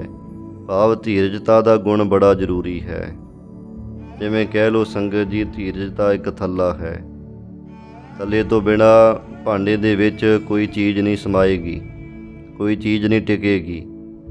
ਥੱਲਾ ਹੈ ਤਾਂ ਹੀ ਉਹਦੇ ਵਿੱਚ ਕੋਈ ਚੀਜ਼ ਟਿਕੇਗੀ। ਆ ਜਿਵੇਂ ਕਹਿ ਲਓ ਸੌਖਾ ਦ੍ਰਿਸ਼ਟਾਂਤ ਸਮਝੀਏ, ਬਾਲਟੀ ਹੈ ਤੇ ਬਾਲਟੀ ਦਾ ਥੱਲਾ ਜੇਕਰ ਵਧੀਆ ਮਜ਼ਬੂਤ ਹੈ ਤੇ ਤੜਕੇ ਜਿਵੇਂ ਹੁਣ ਲੋਕ ਮੱਝਾਂ ਚੋ ਰਹੇ ਨੇ, ਮੱਝਾਂ ਚੋਣ ਵਾਸਤੇ, ਪਸ਼ੂ ਡੰਗਰ ਚੋਣ ਵਾਸਤੇ ਬਾਲਟੀ ਲੈ ਗਏ ਤੇ ਪਹਿਲਾਂ ਥੱਲਾ ਦੇਖਿਆ ਜਾਂਦਾ ਇਹਨਾਂ ਕਿ ਚੋਂਦਾ ਤਾਂ ਨਹੀਂ। ਜੇ ਧਾਰਾਂ ਕੱਢੀ ਜਾਵੇ ਬੰਦਾ ਤੇ ਥੱਲੇ ਥੱਲਾ ਹੋਵੇ ਹੀ ਨਾ ਬਾਲਟੀ ਦਾ, ਤੇ ਉਹ ਚਾਹੇ 10 ਪਸ਼ੂ ਚੋ ਲਵੇ ਚਾਹੇ 20 ਚੋ ਲਵੇ, ਉਹਦੇ ਵਿੱਚ ਕੀ ਦੁੱਧ ਸੰਗਤ ਦੀ ਆ ਕੇ ਟਿਕੇਗਾ, ਉਹਦਾ ਥੱਲੇ ਹੀ ਡੋਲਦਾ ਜਾਏਗਾ ਨਾ। ਤਿਵੇਂ ਜਿਵੇਂ ਬਾਲਟੀ ਦਾ ਥੱਲਾ, ਹਰੇਕ ਭਾਂਡੇ ਦਾ ਥੱਲਾ ਮਜ਼ਬੂਤ ਹੋਵੇ ਤਾਂ ਉਹਦੇ ਵਿੱਚ ਜਿਹੜੀ ਮਰਜ਼ੀ ਵਸਤੂ ਟਿਕਾ ਲਓ। ਜੇ ਥੱਲਾ ਹੈ ਨਹੀਂ, ਕੋਈ ਚੀਜ਼ ਨਹੀਂ ਟਿਕਦੀ। ਤਿਵੇਂ ਹੀ ਕੁਝ ਗੁਣ ਐਸੇ ਹੁੰਦੇ ਹੈ ਕਿ ਉਹਨਾਂ ਗੁਣਾਂ ਦੇ ਅੰਦਰ ਆਉਣੇ ਕਰਕੇ ਬਾਕੀ ਦੇ ਗੁਣ ਵੀ ਅੰਦਰ ਆ ਟਿਕਦੇ ਹੈ। ਇੱਥੇ ਦੱਸਿਆ ਧੀਰਜਤਾ ਨੂੰ, ਜਤ ਪਾਹਾਰਾ ਧੀਰਜ ਸੁਨਿਆਰ। ਧੀਰਜ ਧੈर्य ਅੰਦਰ ਆ ਜਾਣੀ, ਹੌਸਲਾ ਆ ਜਾਣਾ ਅੰਦਰ। ਇਹ ਇੱਕ ਐਸਾ ਗੁਣ ਹੈ ਜਿਸ ਗੁਣ ਕਰਕੇ ਬਾਕੀ ਦੇ ਬਹੁਤੇ ਗੁਣ ਅੰਦਰ ਆ ਸਮਾਉਂਦੇ ਹਨ। ਧੀਰਜਤਾ, ਸੰਤੋਖ, ਸਬਰ ਆਦਿਕ ਥੱਲੇ ਨੇ ਮਨੁੱਖ ਦੀ ਜ਼ਿੰਦਗੀ ਦੇ, ਤੇ ਜਿਹਦੇ ਅੰਦਰ ਇਹ ਆ ਗਏ ਭਾਈ, ਸੰਤੋਖ ਆ ਗਿਆ, ਧੀਰਜਤਾ ਆ ਗਈ, ਉਹਦੇ ਅੰਦਰ ਹੀ ਬਾਕੀ ਦੇ ਗੁਣ ਆ ਕੇ ਸਮਾ ਜਾਂਦੇ ਨੇ। ਨਹੀਂ ਤਾਂ ਬਾਕੀ ਦੇ ਜਿਹੜੇ ਗੁਣ ਹੈ, ਸੱਤ ਹੈ, ਸੰਤੋਖ ਤੋਂ ਉੱਪਰ ਹੋ ਗਿਆ ਵਿਚਾਰ ਹੋ ਗਈ, ਜਾਂ ਇਸੇ ਤਰ੍ਹਾਂ ਦਇਆ ਹੋ ਗਈ, ਦਾਨ ਹੋ ਗਿਆ, ਪੁੰਨ ਹੋ ਗਏ, ਜਾਂ ਹੋਰ ਅਨੇਕਾਂ ਤਰ੍ਹਾਂ ਦੇ ਜਿਹੜੇ ਗੁਣ ਨੇ, ਖਿਮਾ ਹੈ, ਨਿਮਰਤਾ ਹੈ, ਇਹ ਅੰਦਰ ਟਿਕਦੇ ਹੀ ਨਹੀਂ। ਕਿਉਂ ਨਹੀਂ ਟਿਕਦੇ? ਆ ਕਥਾ ਸੁਣਦੇ ਹਾਂ, ਕੋਈ ਅਸਰ ਹੀ ਨਹੀਂ ਹੁੰਦਾ। ਪਾਠ ਕਰ ਲੈਂਦੇ, ਕੋਈ ਅਸਰ ਹੀ ਨਹੀਂ ਹੋ ਰਿਹਾ। ਅਸਰ ਹੋਵੇ ਕਿਵੇਂ? ਅੰਦਰ ਟਿਕੇਗਾ ਤੇ ਅਸਰ ਹੋਵੇ। ਹੁਣ ਕਹਿੰਦੇ ਜੀ ਦਵਾਈ ਦਿੱਤੀ, ਕੋਈ ਅਸਰ ਹੀ ਨਹੀਂ ਹੋਇਆ। ਦਵਾਈ ਅੰਦਰ ਜਾਵੇਗੀ ਤੇ ਅਸਰ ਹੋਵੇਗਾ ਨਾ। ਹੁਣ ਦਵਾਈ ਅੰਦਰ ਜਾ ਹੀ ਨਾ ਰਹੀ ਹੋਵੇ ਤੇ ਅਸਰ ਕਿਵੇਂ ਹੋ ਜੇ ਦਵਾਈ ਦਾ? ਤਿਵੇਂ ਭਾਈ ਜੇਕਰ ਆਪਾਂ ਬਾਣੀ ਪੜ੍ਹਦੇ ਹਾਂ, ਕੀਰਤਨ ਕਥਾ ਕਰਦੇ ਹਾਂ, ਗੁਰਦੁਆਰੇ ਨਿੱਤ ਆਉਂਦੇ ਆ, ਆਉਣ ਤੋਂ ਬਾਵਜੂਦ ਵੀ ਸਾਡੇ ਜੀਵਨ ਦੇ ਵਿੱਚ ਕੋਈ ਅਧਿਆਤਮਿਕ ਉੱਨਤੀ, ਤਰੱਕੀ ਨਹੀਂ ਹੋ ਰਹੀ ਹੈ, ਤਾਂ ਜਾਣੋ ਕਿ ਅੰਦਰ ਕੁਝ ਨਾ ਕੁਝ ਸਾਡੇ ਕਮੀ ਹੈ।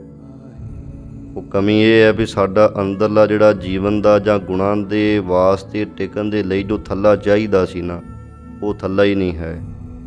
ਥੱਲਾ ਸੀ ਸਬਰ ਦਾ, ਸੰਤੋਖ ਦਾ, ਧੀਰਜਤਾ ਦਾ, ਇਤਿਆਦਿਕ ਜਿਹੜੇ ਇਹ ਗੁਣ ਹੈ, ਇਹ ਥੱਲਾ ਸੀ।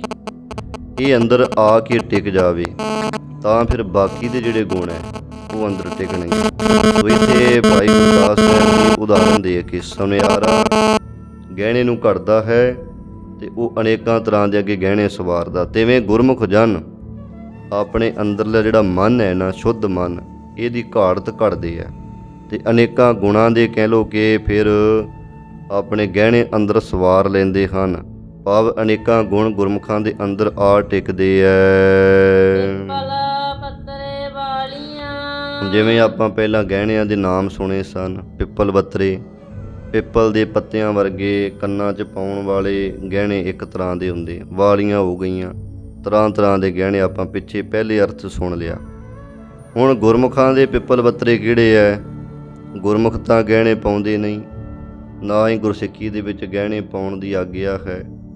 ਵਾਲੀਆਂ, ਝਾਂਜਰਾਂ ਆਦਿਕ ਜੋ ਕੁਝ ਵੀ ਗਹਿਣਾ ਸੰਗਤ ਜੀ, ਇਹ ਗੁਰਸਿੱਖਾਂ ਦੇ ਵਿੱਚ ਪਾਉਣ ਵਾਸਤੇ ਮਨਾਹੀ ਹੈ।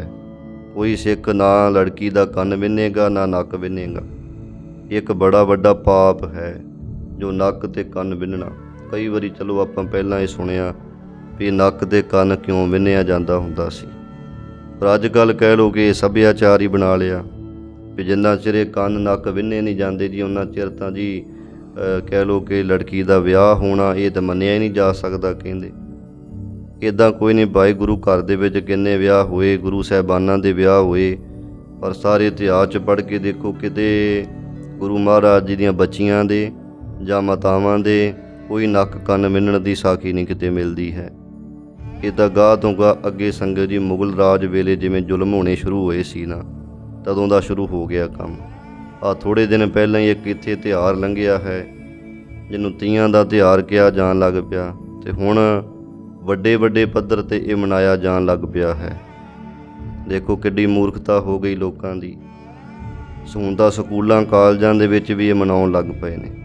ਪਹਿਲਾਂ ਤਾਂ ਪਿੰਡਾਂ ਦੇ ਵਿੱਚ ਕਿਤੇ ਕਿਤੇ ਮਨਾਇਆ ਜਾਂਦਾ ਹੁੰਦਾ ਸੀ, ਬਿਨਾਂ ਕੋਈ ਸੋਚ ਵਿਚਾਰ ਕਰਦਿਆਂ ਹੋਇਆਂ। ਜਿਵੇਂ ਭੇਡਾਂ ਦਾ ਇੱਜੜ ਹੁੰਦਾ ਹੈ ਨਾ, ਕਹਿੰਦੇ ਉਹ ਭੇਡ ਕੀ ਹੈ ਵੀ ਇੱਕ ਭੇਡ ਤੁਰ ਪਵੇ ਜਿੱਧਰ ਨੂੰ, ਸਾਰੀਆਂ ਭੇਡਾਂ ਉੱਧਰ ਹੀ ਤੁਰ ਪੈਂਦੀਆਂ। ਇਹ ਉਹਨਾਂ ਦਾ ਸੁਭਾਅ ਹੈ। ਪਰ ਇਹ ਸੁਭਾਅ ਹੁਣ ਮਨੁੱਖਾਂ ਵਿੱਚ ਵੀ ਦੇਖਣ ਨੂੰ ਮਿਲਦਾ ਹੈ ਵੀ ਜਿੱਧਰ ਨੂੰ ਇੱਕ ਬੰਦਾ ਤੁਰ ਪਿਆ, ਸਾਰਾ ਹਜੂਮ ਹੀ ਉੱਧਰ ਤੁਰ ਪੈਂਦਾ। ਕੋਈ ਵਿਚਾਰ ਨਹੀਂ ਕੀਤੀ ਵੀ ਤੁਰੇ ਕਾਹਦੇ ਵਾਸਤੇ ਹਾਂ। ਤੋ ਹੋਇਆ ਕੀ ਵੀ ਤੀਆਂ ਮਨਾਉਣੀਆਂ ਵੱਡੇ ਪੱਧਰ 'ਤੇ ਮਨਾਈਆਂ ਗਈਆਂ ਨੇ ਐਤਕੀ ਤਾਂ। ਪਰ ਇਹ ਕਿਸੇ ਨੇ ਪੁੱਛਿਆ ਸੁਣਿਆ ਹੀ ਨਹੀਂ ਵੀ ਇਹ ਸ਼ੁਰੂ ਕਦੋਂ ਹੋਈਆਂ ਸੀ। ਅਤੇ ਆਪਾਂ ਕਈ ਵਾਰੀ ਇੱਥੇ ਚਲੋ ਵਿਚਾਰ ਕੀਤੀ ਹੈ। ਸਾਉਣ ਦੇ ਮਹੀਨੇ ਦੀ ਸੰਗਰਾਂਦ 'ਤੇ ਆਪਾਂ ਹਰੇਕ ਸਾਲ ਹੀ ਵਿਚਾਰ ਕਰਦੇ ਹਾਂ ਕਿ ਅਸਲ ਵਿੱਚ ਪੁਰਾਣੇ ਸਮੇਂ ਜਦੋਂ ਮੁਗਲਾਂ ਦਾ ਇੱਥੇ ਰਾਜ ਰਿਹਾ ਹੈ ਹਿੰਦੁਸਤਾਨ ਦੇ ਅੰਦਰ, ਉਸ ਸਮੇਂ ਜਿਹੜੇ ਮੁਗਲ ਬਾਦਸ਼ਾਹ ਹੁੰਦੇ ਸੀ ਜਾਂ ਉਹਨਾਂ ਦੇ ਸੂਬੇਦਾਰ ਜਾਂ ਵੱਡੇ ਵੱਡੇ ਕੋਈ ਅਹੁਦੇਦਾਰ, ਉਹਨਾਂ ਨੇ ਹਫ਼ਤੇ ਦਾ ਇੱਕ ਦਿਨ ਰੱਖਿਆ ਹੁੰਦਾ ਸੀ, ਖਾਸ ਕਰਕੇ ਐਤਵਾਰ।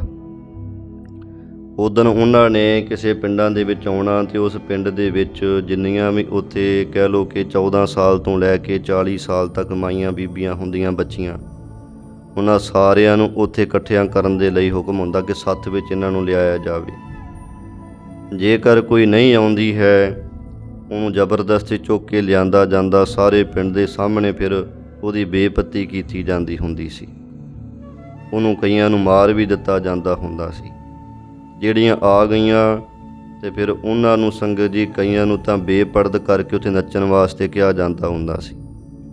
ਅਤੇ ਜਿਹੜੀ ਕੋਈ ਕਿਸੇ ਤੁਰਕ ਨੂੰ ਪਸੰਦ ਆ ਗਈ, ਉਹਨੂੰ ਜ਼ਬਰਦਸਤੀ ਚੱਕਦੇ ਅਤੇ ਆਪਣੀ ਬੇਗਮ ਬਣਾ ਕੇ ਲੈ ਜਾਂਦੇ ਸਨ। ਇਹ ਉਹਨਾਂ ਨੇ ਬਣਾਇਆ ਸੀ ਤੀਆਂ ਕਹਿੰਦੇ ਇਸਤਰੀਆਂ ਨੂੰ, ਵੀ ਇਹ ਇਸਤਰੀਆਂ ਦਾ ਦਿਨ ਇੱਕ ਹੋਵੇਗਾ ਐਤਵਾਰ। ਉਦਣ ਕੱਲੀਆਂ ਜਿੰਨੀਆਂ ਵੀ ਲੜਕੀਆਂ ਨੇ 14 ਕੁ ਸਾਲ ਤੋਂ ਲੈ ਕੇ 40-50 ਸਾਲਾਂ ਤੱਕ, ਉਹ ਸਾਰੀਆਂ ਇੱਥੇ ਆਉਣਗੀਆਂ ਅਤੇ ਉਹ ਇੱਦਾਂ ਇੱਥੇ ਨੱਚਣਗੀਆਂ।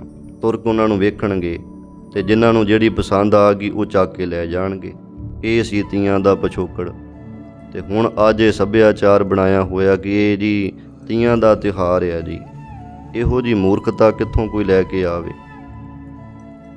ਕਿਉਂ ਫੈਲ ਰਹੀ ਇੰਨੀ ਮੂਰਖਤਾ? ਕਿਉਂਕਿ ਆਪਾਂ ਗੁਰੂ ਦੀ ਮੱਤ ਦੇ ਨਾਲ ਨਹੀਂ ਜੁੜੇ ਹੋ। ਚਲੋ ਕੋਈ ਬੰਦਾ ਜੇ ਹੋਰ ਮਨਾਉਂਦਾ ਜਿਹੜਾ ਗੁਰਮਤਿ ਦੇ ਨਾਲ ਜੁੜਿਆ ਹੀ ਨਹੀਂ ਹੈ, ਸਿੱਖੀ ਨਾਲ ਕੋਈ ਨਾਤਾ ਹੀ ਨਹੀਂ ਹੈ, ਉਹਨਾਂ ਦੀ ਕੋਈ ਆਪਣੀ ਮਜਬੂਰੀ ਹੋਵੇ। ਪਰ ਜਿਹੜੇ ਸਿੱਖੀ ਨਾਲ ਭਾਈ ਜੁੜੇ ਹੋਏ ਹੈ, ਉਹਨਾਂ ਨੂੰ ਇਹ ਗੱਲਾਂ ਸਮਝਣੀਆਂ ਚਾਹੀਦੀਆਂ ਹਨ ਕਿ ਹਾਂ ਇਹ ਸਾਡੇ ਤਿਉਹਾਰ ਨਹੀਂ। ਹੁਣ ਅੱਗੇ ਆਉਣੀ ਇੱਕ ਰੱਖੜੀ, ਇਹ ਬਿਨਾਂ ਕਾਰਨ ਤੋਂ ਸਿੱਖਾਂ ਦੇ ਉੱਤੇ ਥੋਪ ਦਿੱਤੀ ਗਈ ਹੈ, ਜਿਹੜਾ ਕਿ ਸਾਡਾ ਤਿਉਹਾਰ ਹੀ ਨਹੀਂ ਹੈ। ਹਰੇਕ ਸਾਲ ਜਿੰਨੇ ਵੀ ਕੋਈ ਸਿੱਖ ਪ੍ਰਚਾਰਕ ਹੈ, ਉਹਨਾਂ ਨੂੰ ਤਰ੍ਹਾਂ ਦੇ ਪ੍ਰਮਾਣ ਦੇਣੇ ਪੈਂਦੇ ਨੇ, ਪਰ ਕੋਈ ਮੰਨ ਕੇ ਸੁਣ ਕੇ ਰਾਜੀ ਨਹੀਂ ਹੈ। ਉਹ ਮਨਾਈ ਤੁਰੀ ਜਾਂਦੇ ਹਨ। ਅਤੇ ਹੁਣ ਤਾਂ ਕਹਿ ਲਓ ਗੁਰੂ ਨਾਨਕ ਸਾਹਿਬ ਜੀ ਦੀ ਫੋਟੋ ਵੀ ਬਣਾ ਦਿੱਤੀ ਕਿ ਬੇਬੇ ਨਾਨਕੀ ਜੀ ਰੱਖੜੀ ਬੰਨ੍ਹਦੇ ਪਏ ਆ। ਜੇ ਕਿਸੇ ਨੂੰ ਸਮਝਾਈਏ, ਉਹ ਕਹਿੰਦੇ ਲਓ ਜੀ ਆਹ ਵੇਖੋ ਅਸੀਂ ਫੋਟੋ ਦੇਖੀ ਹੈ ਜੀ, ਬੇਬੇ ਨਾਨਕੀ ਜੀ ਗੁਰੂ ਨਾਨਕ ਸਾਹਿਬ ਦੇ ਰੱਖੜੀ ਬੰਨ੍ਹਦੇ ਪਏ ਆ।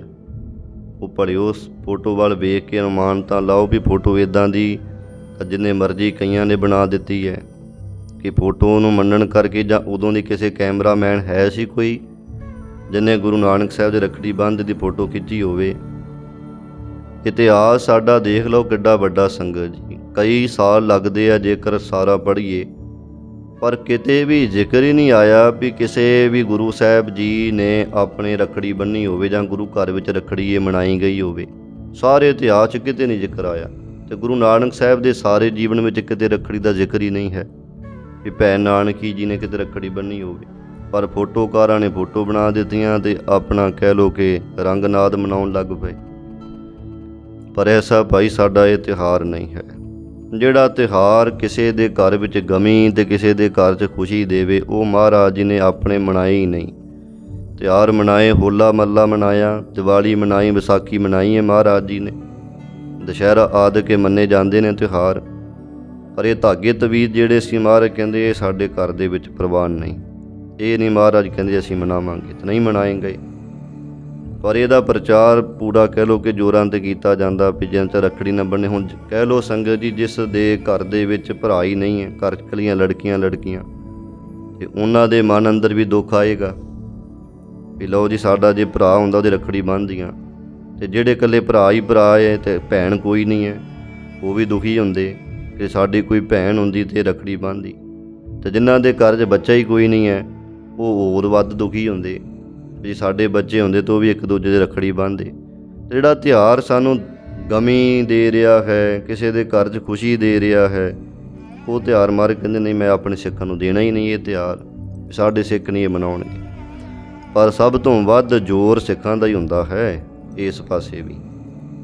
ਤੋ ਇੱਦਾਂ ਭਾਈ ਕਹਿ ਲਓ ਕਿ ਗੁਰਮਤਿ ਨੂੰ ਤਾਂ ਗ੍ਰਹਿਣ ਕਰਦੇ ਨਹੀਂ, ਜਿਹੜੇ ਗੁਰਮਤਿ ਤੋਂ ਥੋੜ੍ਹੇ ਪਾਸੇ ਹੈ ਅਤੇ ਉਹ ਇਹੋ ਜਿਹਾ ਕੁਝ ਕਰਦੇ ਰਹਿੰਦੇ ਹਨ। ਲਓ ਵਿਚਾਰ ਪਰ ਇੱਥੇ ਸਮਝਾ ਰਹੇ ਨੇ ਭਾਈ ਗੁਰਦਾਸ ਸਾਹਿਬ ਜੀ ਵੀ ਇਹ ਜਿਹੜੇ ਗਹਿਣੇ ਨੇ ਤਰ੍ਹਾਂ ਕਰਕੇ ਅੱਗੇ ਬਣਦੇ ਆ ਸੋਨੇ ਤੋਂ।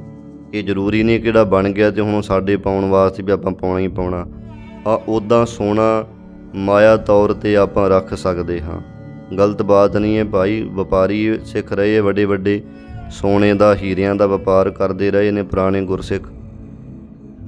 ਪਰੰਤੂ ਇਹ ਨਹੀਂ ਕਿ ਹੁਣ ਜੇ ਵਪਾਰ ਕਰਦੇ ਤਾਂ ਖਾ ਜਿਵੇਂ ਪੰਸਾਰੀ ਹੈ, ਪੰਸਾਰੀ ਕੋਲੇ ਸੰਗਤ ਜੀ ਹਜ਼ਾਰਾਂ ਤਰ੍ਹਾਂ ਦੀਆਂ ਦਵਾਈਆਂ, ਕਈ ਤਰ੍ਹਾਂ ਦੇ ਜ਼ਹਿਰ ਹੈ। ਹੁਣ ਇਹ ਜ਼ਰੂਰੀ ਥੋੜ੍ਹੀ ਹੈ ਕਿ ਜੋ ਕੋਈ ਦਵਾਈਆਂ ਸਾਰੀਆਂ ਖਾਣ ਲੱਗ ਪਵੇ ਜਾਂ ਜ਼ਹਿਰ ਖਾਣ ਲੱਗ ਪਵੇ ਪੰਸਾਰੀ। ਉਹ ਰੱਖੀਆਂ ਨੇ ਵੀ ਗਾਂ ਕਿਸੇ ਨਾ ਕਿਸੇ ਕੰਮ ਆਉਂਦੀਆਂ ਨੇ, ਕਈ ਚੀਜ਼ਾਂ 'ਚੋਂ ਵਰਤੀਆਂ ਜਾਂਦੀਆਂ ਨੇ। ਡਾਕਟਰਾਂ ਕੋਲੇ ਹਜ਼ਾਰਾਂ ਤਰ੍ਹਾਂ ਦੀਆਂ ਦਵਾਈਆਂ ਨੇ, ਇਹ ਥੋੜ੍ਹੀ ਹੈ ਵੀ ਸਾਰੀਆਂ ਗੋਲੀਆਂ ਕੱਢ ਕੇ ਚੈੱਕ ਕਰਕੇ ਖਾਂਦੇ ਨੇ। ਉਹ ਜਿਹੜਾ ਕੋਈ ਮਰੀਜ਼ ਜਿੱਦਾਂ ਦਾ ਆਇਆ ਉਹਨੂੰ ਉੱਦਾਂ ਦੀ ਦਵਾਈ ਦਿੰਦੇ ਹਨ। ਤੋ ਇੱਦਾਂ ਹੀ ਭਾਈ ਜੇਕਰ ਇਹ ਗਹਿਣੇ ਬਣ ਗਏ ਨੇ, ਜ਼ਰੂਰੀ ਥੋੜ੍ਹੀ ਕਿ ਆਪਾਂ ਪਾ ਕੇ ਲੋਕਾਂ ਨੂੰ ਦਿਖਾਉਣੇ। ਹਾਂ ਇਹ ਗਹਿਣੇ ਜ਼ਰੂਰ ਹੈ ਵੀ ਰੱਖੋ, ਕਿਤੇ ਔਖੀ ਵੇਲੇ ਆਪਣੇ ਕੰਮ ਆ ਸਕਦੇ ਹੈ। ਸੋਨਾ ਇੱਕ ਮਹਿੰਗੀ ਧਾਤ ਹੈ, ਮਹਿੰਗੇ ਭਾਅ ਰੇਟ ਵੱਧਦੇ ਘੱਟਦੇ ਰਹਿੰਦੇ, ਇਹਦੇ ਅਚਾਨਕ ਕਿਤੇ ਲੋੜ ਪੈ ਜਾਵੇ ਉਸ ਸਮੇਂ ਵਰਤਿਆ ਜਾ ਸਕਦਾ ਹੈ। ਇਹ ਰੱਖਣ ਤੋਂ ਮਨਾਹੀ ਨਹੀਂ ਹੈ, ਪਰ ਗੁਰੂ ਘਰ ਦੇ ਵਿੱਚ ਸੰਗਤ ਜੀ ਪਾਉਣ ਤੋਂ ਜ਼ਰੂਰ ਮਨਾਹੀ ਕੀਤੀ ਹੋਈ ਹੈ, ਕਿਉਂਕਿ ਇਹ ਸੋਨਾ ਸਾਡੇ ਹੱਥਾਂ 'ਚ ਜਾਂ ਕੰਨਾਂ 'ਚ ਤਾਂ ਚਲੋ ਪਾਉਣਾ ਹੀ ਨਹੀਂ ਹੈ। ਅਤੇ ਜੇ ਕਿਸੇ ਨੇ ਪਾਇਆ ਹੋਇਆ ਤਾਂ ਉਹਦੇ ਨਾਲ ਕੀ ਹੁੰਦਾ ਕਿ ਅੰਦਰ ਥੋੜ੍ਹਾ ਨਾ ਮਾਣ ਆ ਜਾਂਦਾ ਕਈ ਵਾਰੀ। ਹਾਂ ਜੇਕਰ ਅਵਸਥਾ ਹੀ ਉੱਚੀ ਹੋ ਗਈ ਹੈ, ਉਹ ਚਾਹੇ ਕਿਰਪਾਨ ਹੀ ਸੋਨੇ ਦੀ ਫੜੀ ਫਿਰੇ, ਉੱਥੇ ਤਾਂ ਕੋਈ ਮਾਇਨੇ ਨਹੀਂ ਰੱਖਦੀ ਹੈ।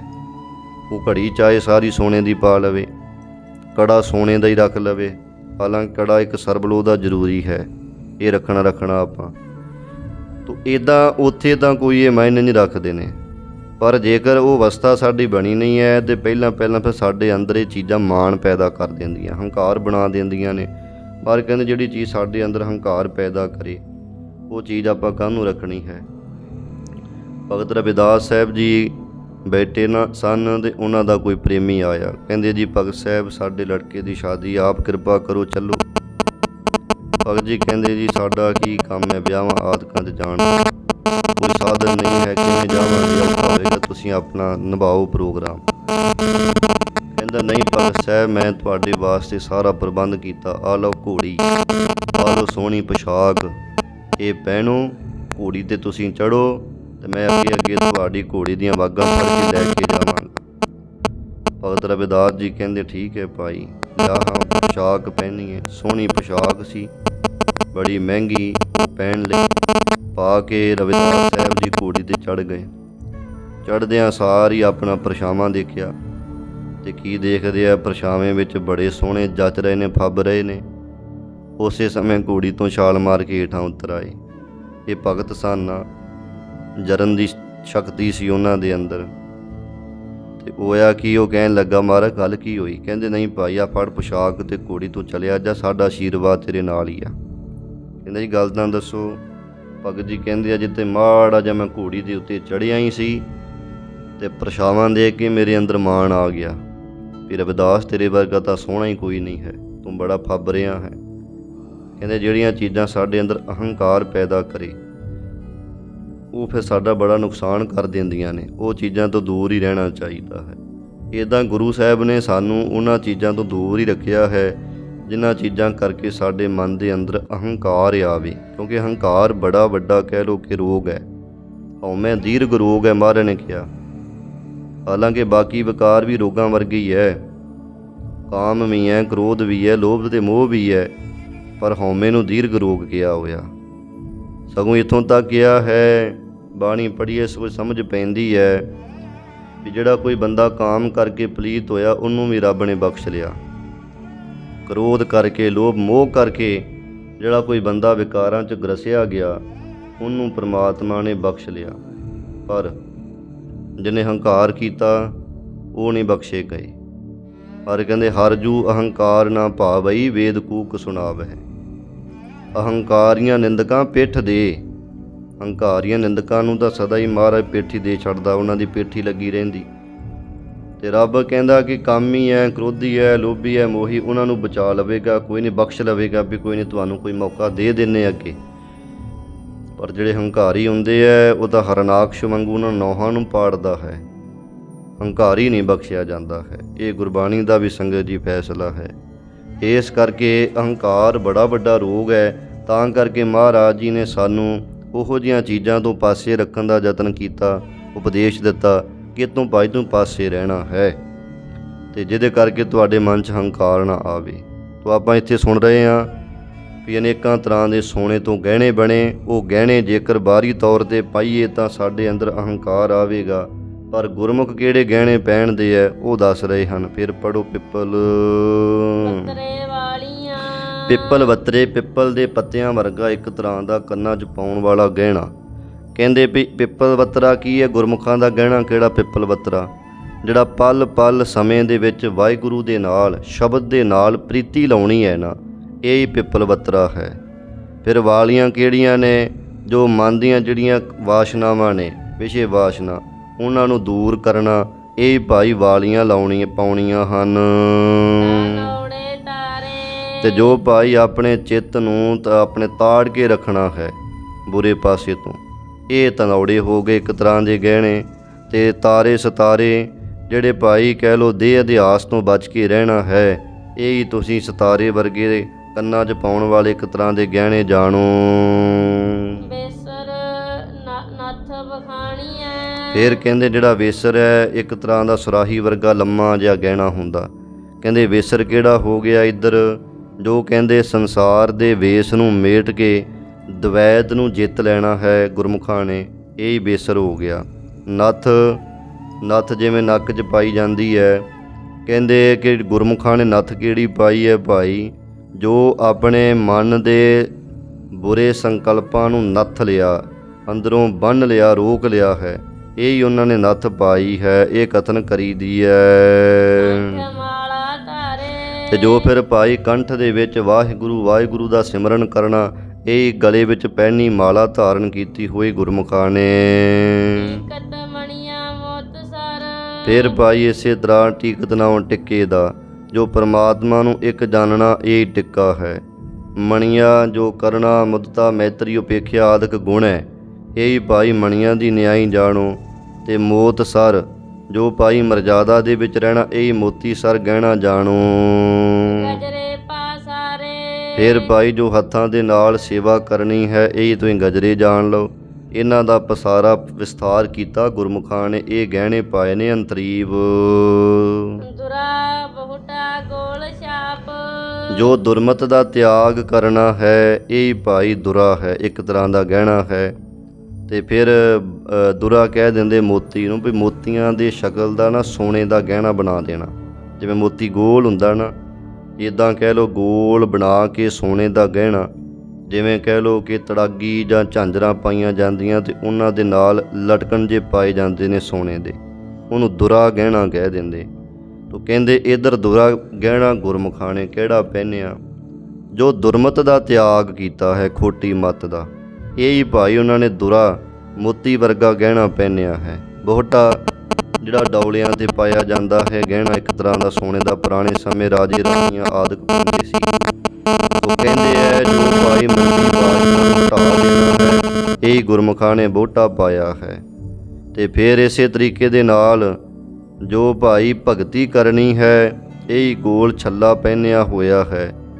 ਇਸ ਤਰੀਕੇ ਦੇ ਨਾਲ ਕਰ ਬਹੁ ਪ੍ਰਕਾਰੇ ਅਨੇਕਾਂ ਤਰ੍ਹਾਂ ਦੇ ਭਾਈ ਬਹੁਤ ਪ੍ਰਕਾਰ ਦੇ ਉਹਨਾਂ ਨੇ ਗਹਿਣੇ ਪਹਿਨੇ ਗੁਰਮੁਖਾਂ ਨੇ। ਇਹ ਗੁਣਾ ਰੂਪੀ ਆਪੇ ਆਪ ਵਰਤਦਾ ਇਦਾਂ ਪ੍ਰਮਾਤਮਾ ਆਪਣਾ ਆਪ ਰੂਪ ਹੋ ਕੇ ਕਣ ਕਣ ਵਿੱਚ ਵਰਤਦਾ ਹੈ। ਗੁਰਮੁਖ ਵਿਚਾਰੇ ਤੇ ਗੁਰਮੁਖਾਂ ਨੇ ਹੀ ਐਸੀ ਵਿਚਾਰ ਨੂੰ ਵਿਚਾਰਿਆ ਹੈ। ਹੁਣ ਇਹ ਪਤਾ ਕਿਵੇਂ ਚੱਲੇ ਵੀ ਪ੍ਰਮਾਤਮਾ ਕਣ ਕਣ ਵਿੱਚ ਹੈ? ਤਾਂ ਭਾਈ ਗੁਰਦਾਸ ਜੀ ਕਹਿੰਦੇ ਗੁਰਮੁਖ ਇਸ ਤਰ੍ਹਾਂ ਵਿਚਾਰਦੇ ਹੈ। ਆ ਜੋ ਤੁਹਾਨੂੰ ਗੁਣ ਦੱਸੇ ਹੈ, ਇਹ ਗੁਰਮੁਖ ਧਾਰਨ ਕਰਦੇ ਨੇ। ਇਹਨਾਂ ਗੁਣਾਂ ਕਰਕੇ ਪ੍ਰਮਾਤਮਾ ਕਣ ਕਣ ਵਿੱਚ ਪ੍ਰਤੀਤ ਹੋਣ ਲੱਗ ਪੈਂਦਾ ਹੈ। ਇਹ ਗੁਰਮੁਖਾਂ ਨੂੰ ਹੀ ਐਸੀ ਵਿਚਾਰ ਹੈ, ਜਾਂ ਇਹ ਤੁਹਾਨੂੰ ਗੁਰਮੁਖਾਂ ਦਾ ਵਿਚਾਰ ਦੱਸਿਆ ਵੀ ਗੁਰਮੁਖਾਂ ਦੇ ਵਿਚਾਰ ਐਸੇ ਹੁੰਦੇ ਹਨ। ਅਤੇ ਮਨਮੁਖਾਂ ਦੇ ਵਿਚਾਰ ਕੈਸੇ ਹੁੰਦੇ ਹੈ, ਉਹ ਅਗਾਂਹ ਅਗਲੀਆਂ ਪੌੜੀਆਂ 'ਚ ਵੀ ਜਾ ਕੇ ਭਾਈ ਗੁਰਦਾਸ ਜੀ ਦੱਸਣਗੇ। ਤੋ ਇੱਦਾਂ ਭਾਈ ਇੱਥੇ ਹੀ ਹੁਣ ਸਮਾਪਤੀ ਹੈ। ਭੁੱਲਾਂ ਚੁੱਕਾਂ ਦੀ ਖਿਮਾ। ਦੁਰਾ ਬੂਟਾ ਗੋਲ ਛਾਪ ਕਰ ਬਹੁ ਪ੍ਰਕਾਰੇ ਆਪੇ ਆਪ ਵਰਤਦਾ ਗੁਰਮੁਖ ਵਿਚਾਰੇ। ਵਾਹਿਗੁਰੂ ਜੀ ਕਾ ਖਾਲਸਾ, ਵਾਹਿਗੁਰੂ ਜੀ ਕੀ ਫਤਿਹ। ਵਾਹਿਗੁਰੂ।